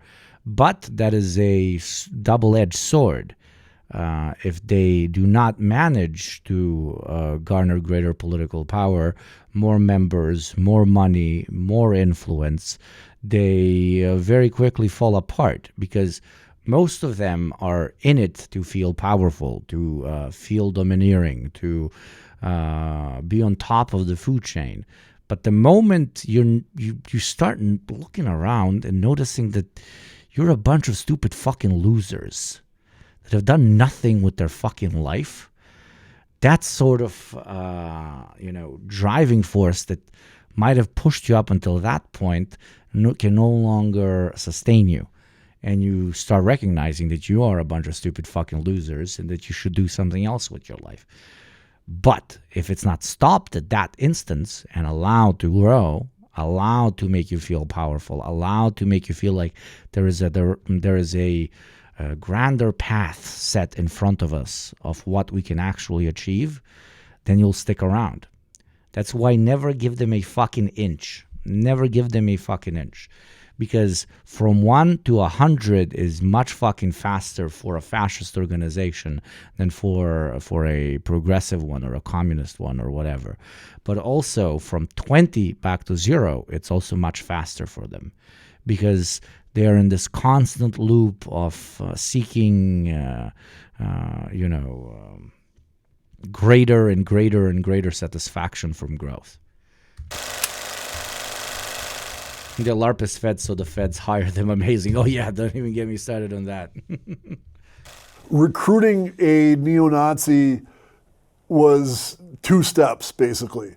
Also, the main reason that feds actually bust neo-Nazi organizations, etc., is because feds understand that in order to have a long-term, sustainable, in this case of America, neoliberal capitalist structure, power should not be so openly flaunted, and certain things should only be said behind closed doors, while people like the Proud Boys or any different type of neo-Nazi organization don't keep that sort of code of secrecy to an extent, and that lets them go crazy. What is up, Raiders? Double raid. What the actual shit? Welcome, welcome, welcome. Thank you very much, Dave Legend. And thank you very much, Gremlo. I hope both of you had a lovely, lovely, lovely experience today. Friends of the show, both of them, go and follow both of them if you, for some fucking reason, have not. Welcome to the stream, guys. It is very, very nice to see all our beautiful Raiders. If anybody was thinking of gifting subs, now would be the point now would be the moment to make our lovely new viewers feel at home and welcome. What you will not feel at home and welcome about is the particular topic we're covering today. We are watching a ex-neo-Nazi militant organization member talk about how inside of the United States those sort of structures operate. If you're new to my show, I, to an extent, really do specialize to an extent in fascist thought, the development of fascist organizations, and the different niche aspects of how they try to both recruit new members and develop new worldviews that can envelop us in a sort of mummy of hatred and take us down some very dark paths, and obviously their relationship to the socialist cause and progressive causes in general, etc., etc. I had a talk with Graham Lowe last stream that was fucking awesome. Graham, I really enjoyed it, and I think we should do it on a semi-regular basis. I think it was really cool. It was really nice. And for those of you who missed it, my lovely mods uploaded it on Yugopnik Live over on YouTube. Just try Yugopnik Live and you can watch the whole conversation. It was very chill. It was very fun. It was very nice. But yes, one more time, thank you, Graham Lowe, and thank you, Dave. Now, let's continue. The first step was to get this kid to identify as white. Typically, if I have an archetype called Joe Pissed Off White Kid. If I'm talking to Joe Pissed Off White Kid, the first thing I have to do is convince him that he's a white man, and that's how he should identify himself. In the late 80s, most people racialized as white didn't identify themselves as white. If I asked Joe who he was, he would say, I'm American. My family's Catholic. We're Democrats or Republicans. There you go. This is a microcosm of how generally race has been used as a tool for segregation since basically its inception. People don't organically believe that they are superior or inferior to someone else because of this grander idea of a racial category. No, it is exactly ethnocentric fascists that will come to you and actually tell you, and very often it's very inviting, right? It's exceptionally inviting. They come and they tell you, no, don't you know? You're a part of a much bigger tribe, a much longer lineage of development and culture. You might not have felt like you belonged up until now, but we will introduce to you a whole nother way of life, a lost brotherhood of sorts that will then proudly take you in and protect you no matter what, right? And that in the States especially is the category of white. In Nazi Germany, it was the category of Nordic and a link to ancient Aryan civilizations or whatever the fuck, where they sometimes larped, okay, the French and the Italians and the Brits are kind of okay because they've not been as race mixed as the categories of people that have been greatly undermined because of malevolent Jewish influence, etc., like the Slavs, the Soviets in general, the Balkans, the Polacks, and so on. Whatever. There's going to be also... Got to put the seed of false consciousness to explain all their problems. Exactly. Hence why we, to an extent, call it reactionary. Sorts of ways that they identify themselves other than racially. So I have to stop him in his tracks and be like, listen, white man, whether you like it or not, the enemies of our people... The Japanese have their own version of this against the Chinese and Koreans. Almost every single part of the world, from Africa to Asia down to South and North America, you will find instances where this is utilized. Hey, you're struggling in life. Everything sucks. Don't look at the economic system. Don't look at the system in general. Don't look at, not to LARP, but like material relations and so on. No, we're going to introduce you to an idea that will develop fake consciousness in you about where all your problems come from. And then more importantly, we will offer you a solution to said problems. And in this case, it's like, hey, the other races, bro. Identify you as white. You don't have a choice about that. And the white race is under attack. If you don't join us and fight back, we're all going to be wiped out. I have to get that. Hence why false consciousness. Across to this kid, and he has to buy into it before I can proceed to step 2, which is to make him feel persecuted because he's white. In the late 80s, it was much more difficult to do that than it is today. In the late 80s, we didn't have all this talk of white privilege and white fragility and open talk saying, well, everything wrong with the world is basically white people's fault. Back in the 80s, it was just much more amorphous. We're all human beings. We have all these different ways of identifying ourselves. It wasn't like codified into racial groups like it is today. So I had to like concoct things about how white people are oppressed. And once I could get him to buy into that he is white and he's oppressed because of it, now he's a white nationalist. Now he's a neo-Nazi. Now he's ready to come up to our drinking hall, get drunk with us, and get beat up. Though that was the recruitment process that we went through back in the day.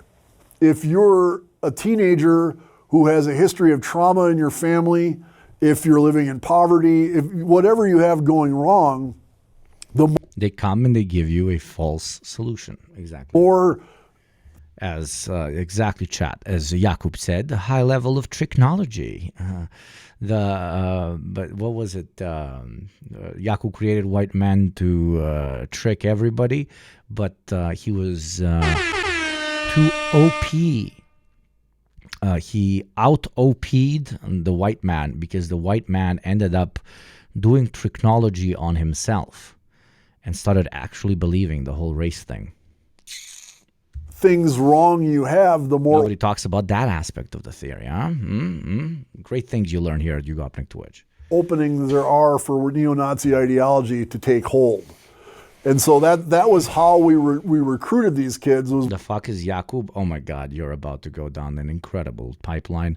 I was introduced to it by Bet Empanada, and I've not been the same since. We blamed all their problems on Jews, and then they said, if you join us, we're going to fight back against that. And we're going to take our country back and take our lands back and everything. And you'll have all sorts of women crawling all over you. You'll be a white warrior. It'll be great. If you were a new guy in the crew, you needed to prove yourself and prove that you could hang with us. And the first way to do that would be by wrestling with us in our wherever we're drinking. If you can't handle that, which many people couldn't. There were a lot of guys who would be there for one night, they'd get the snot knocked out of them, they're okay, I'm done with this, they wouldn't come back. But for the guys who did come back, and they're like, yeah, let's do that again. That was fun. Like, okay, now we know this is a viable candidate here. And this is arguably one of the best case scenarios, as toxic as it sounds, and you know what this fucking is. This is hazing, right? But this is best case scenario. It gets fucking freaky when you need to prove that you actually believe in what we all stand for, especially in the higher ranks. Because how do you prove it? You go and you fuck up a minority. You fully show the extent to which you're willing to take this whole thing. And that's when it becomes extra, extra dangerous. Because before then, it's basically a fucking social club that yells slurs, which is obviously fucked up, and, fuck them. But it's their own fucking thing. Let absolute fucking deranged lobotomite idiots do their own fucking thing in some house over there, as long as they don't fuck with me, blah, blah, blah, blah, blah, liberal logic. But it never just stays in the house, does it now, especially with fascism? And again, this was very organic, and it just happened. It wasn't like a policy. It wasn't something, oh, hey, congratulations. Jakub actually only made brown people before passing. His followers made white people 600 years after his death. I'm not sure that's correct. Is that revisionism, chat? Is Pandas doing revisionism? Is he trying to do technology on us? For surviving, getting your kicked last night, you're in. It was more like, okay, if you like that, then let's do more of it. If you don't like it, get the hell out. The bulk of our recruits were men. It's interesting now because I work at Parents for Peace, and we address all sorts of violent extremism. And there is a specific type of violent extremism called incel nowadays, which are men who call themselves involuntarily celibate. And this is so unquoted, isn't it, chat? It's like, you've been talking about incels for like a decade. You've been talking about incels since 2012. And your unc comes at like the dinner table, your more progressive unc that used to be very conservative back in the day. And he's like, guys, I just heard about this incel thing. It's really dangerous. It's really an easy pipeline into conspiratorial thinking and bigotry and so on. And they're angry because they don't have girlfriends. In my day, as in today, the typical number one complaint for Joe Pissed Off White Kid is he doesn't have a girlfriend, and he's angry about it. The thing is that there were women in our movement, but it was at least 7 or 8 to 1 as far as men to women ratio went. So there weren't a lot of women to go around.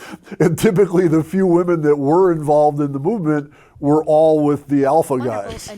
So the alpha guys all had hot girlfriends. Barry, I'm not going to play the fucking Norm Finkelstein Gooner video for the 700th time, but I really appreciate your dedication, bro. Thank you, Rock and Rolla, for the 6 months, my friend. Thank you very much. And Joe Pissed Off White Kid sees this, and he's not doing the math, and he's like, well, that's what I want. So I'm going to do what this guy says, because then I'll get that too. Never mind that there's not a whole lot of women out there. I actually had one guy in my crew who dipped his toes in and left. When I was interviewing him for my book, I said, well, why did you leave? And he's like, dude, it's really hard to get laid when you're in neo-Nazi. Like, chicks aren't into that, man. That's not attractive. And that was his big motivator to leave. He's like, I wanted girls, man, and they're not into that. So that dynamic was really front and center in our recruiting and really in everything that happened in that group.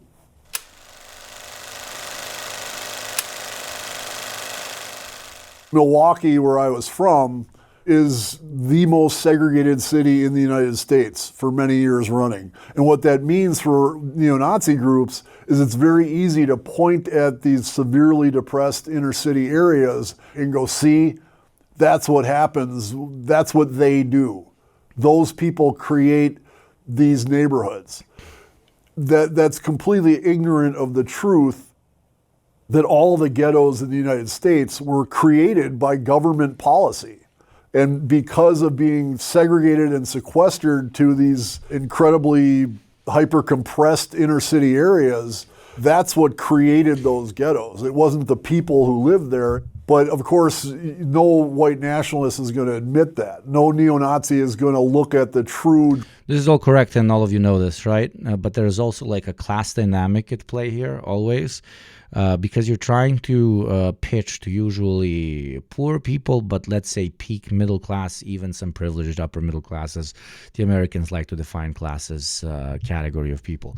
You'll rarely get accept as investors actual multimillionaires or billionaires and so on, which will very gladly give you a lot of money to do unhinged things, but are rarely going to be, the street thugs that you're trying to get into the organization. So what class category am I talking about?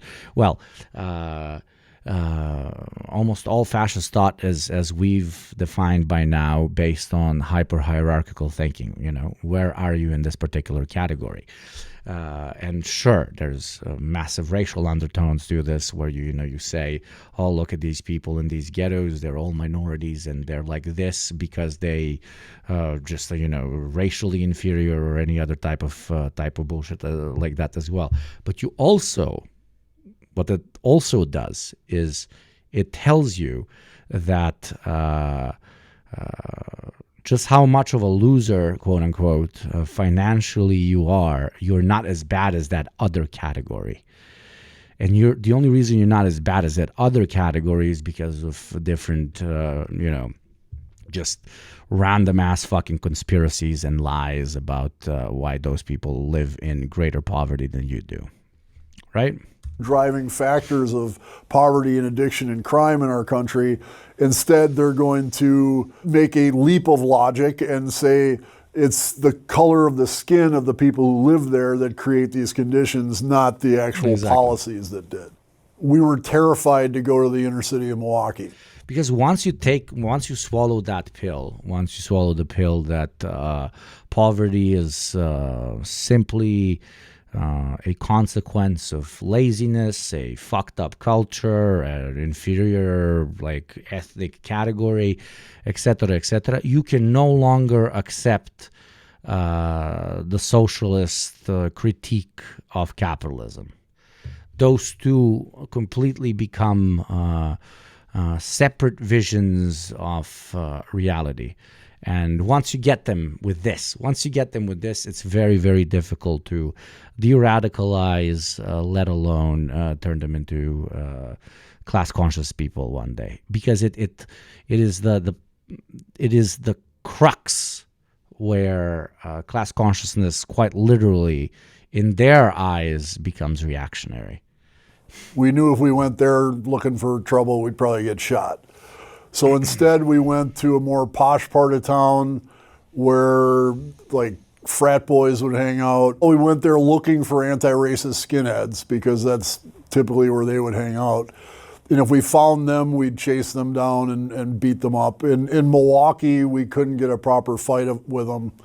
So quite often we'd pile into vans and drive out to Minneapolis, or we'd drive down to Chicago where there was a lot more anti-racist skinheads and we could count on a good fight with them.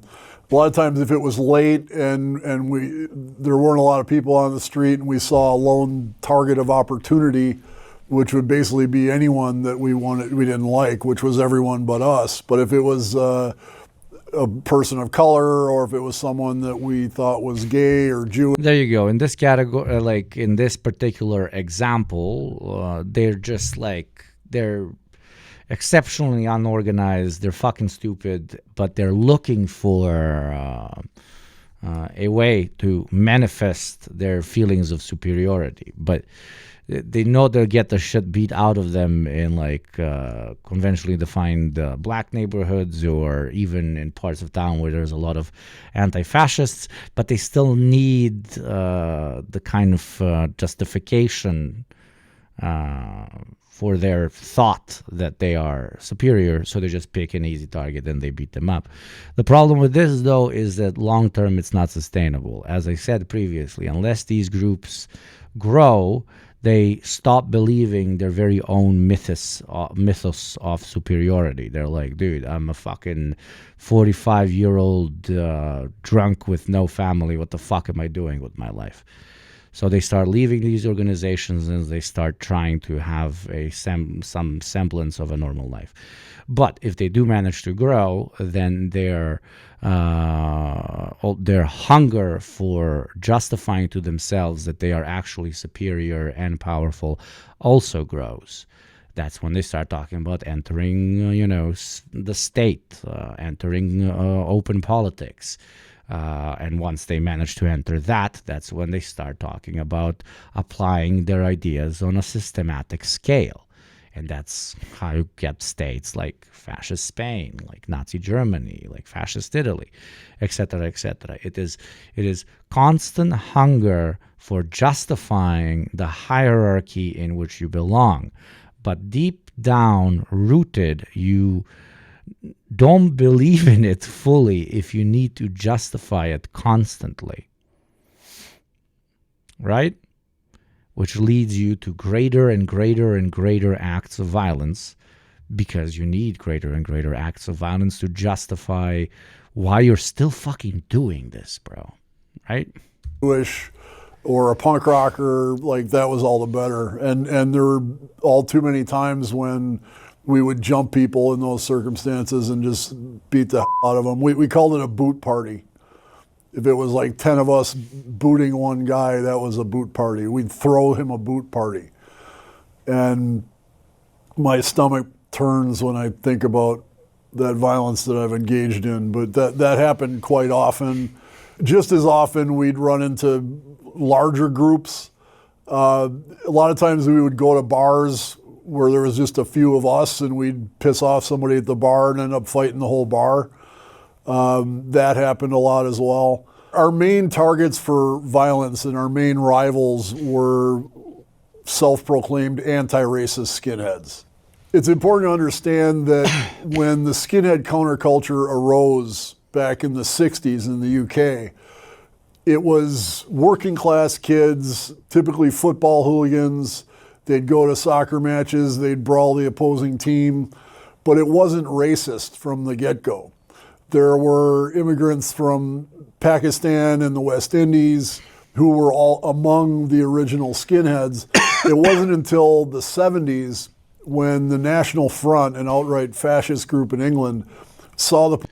Yeah, but they were militarized by the fucking Thatcher government, bro. Like, it's right-wing groups, at least in modern capitalist neoliberal states, only grow as much as the status quo Conservative Party allows them to grow, because they need a militant wing, pretty much.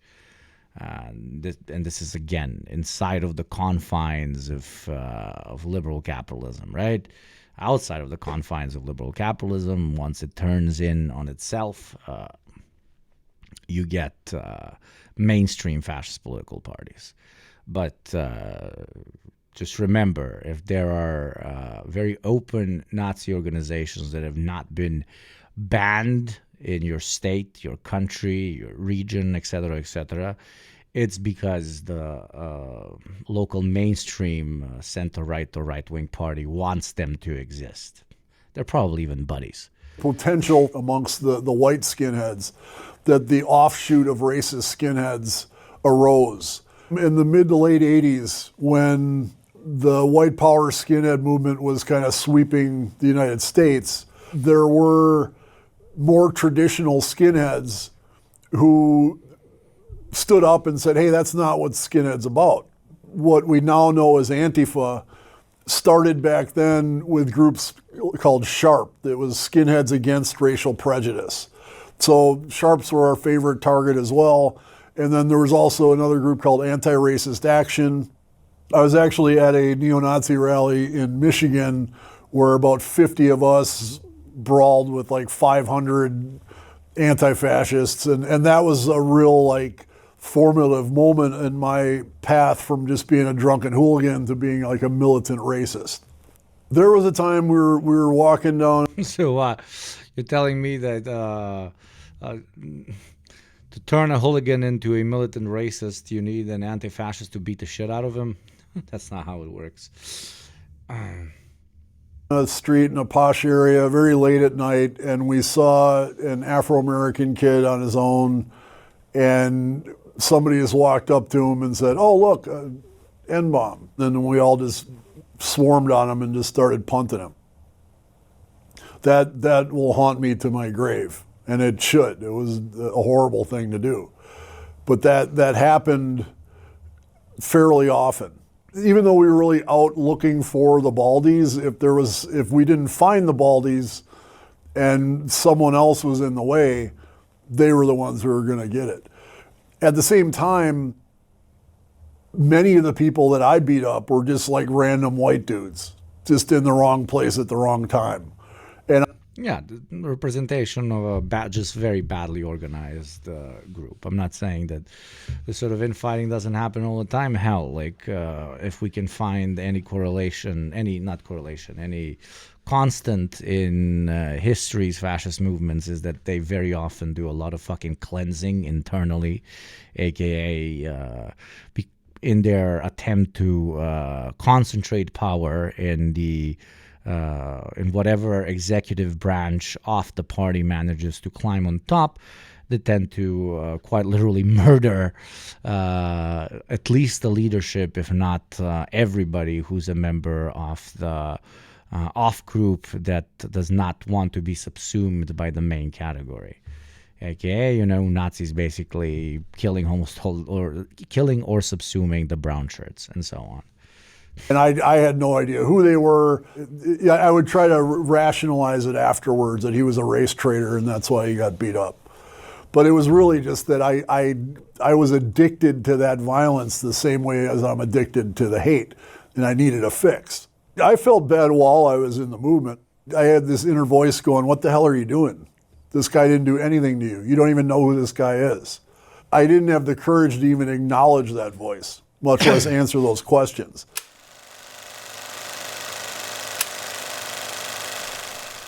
Aside from the fights and my bands, my main activity in the group was I did a lot of networking with other white nationalist groups. So we'd get road trips organized, and quite often also it involved rallies. When you're having a white power rally, you obviously want as many people as you can get there. Therefore, that's when you flex that network, and you're in Detroit and you're reaching out to the guys in Milwaukee and Chicago and St. Paul and Columbus and be like, hey guys, everybody come to Michigan, we're gonna have this rally.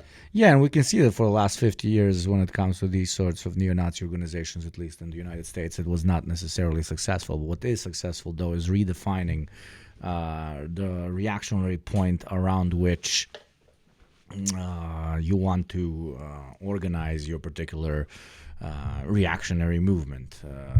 And it can be everything from, incel rhetoric about women to conspiracies about who really runs the government to, as we now see in the United States, specifically a kind of social category which is immigrants as the other, but also the social category around which we must all unify, which when it comes to the United States is the Christian American, the citizen Christian American, right? So these guys, obviously all fucking losers that ended up not creating anything, and, well, maybe dangerous locally, etc., etc. There is a much bigger and scarier enemy looming, and they are far less in the open when it comes to what they believe in, except when, it slips from time to time in the form of Elon Musk doing a literal salute. But what I'm trying to say basically is be far more afraid of the looming threat of ethnocentric, but not only ethnocentric, fascist ideologies that, don't fucking wear a swastika on the patch, right? What is my chat doing?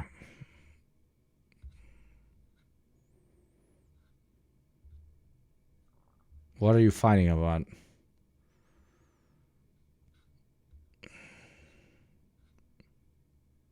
They're fighting me? We have a chat, I think. No, resolve your problems. I was following the chat. You're talking about whether colonialism was a strictly European category or whether Asian countries also did colonialism. Chat, do I need to start blasting by Toasty? There's no need to start blasting because I will be blasting off my beautiful chatters. I will see you tomorrow, actually, because, as I said, I need to go to a fucking funeral, so I might not stream one of the other days when I said that I need to stream. Now, let me send you to my friend, who should it be today? I already sent you to Rob recently. Let me send you, I haven't sent you to the Surfs in a second. Let me send you to my friends from the Surfs TV. Say hi, make sure to spam. There you might cover something that we haven't covered today. You know what? Spam, baby! Make yourself fucking heard, brother. Don't forget to cute. Always be cuting, always be cuting, always be cuting. Thank you to everybody who followed. If you haven't, it's literally a click of a button. You know when I stream. It's quite lovely. It's quite lovely. Thank you to everybody who subscribed. Without you, I would not be able to do what I do. So really, hats off, but not literally, but yes, literally. No, not literally, metaphorically. Genuinely, thank you from the bottom of my heart. And thank you to my mods, without whom none of this would be possible. Go subscribe to the Yugopnik Live fucking YouTube channel. Literally, Yugopnik Live. Whenever you miss my lives, there's plenty of good shit being uploaded there by my lovely, lovely fucking mods. They've become quite regular, and I'm very, very proud of these motherfuckers. So check that shit out. What else? Yeah, follow me on all the socials. You see the socials down there. This was a nice stream. This was an educational stream. It was very, very chill. Now go over to the Surfs TV, spam our shit, and I will see you soon. Many kisses.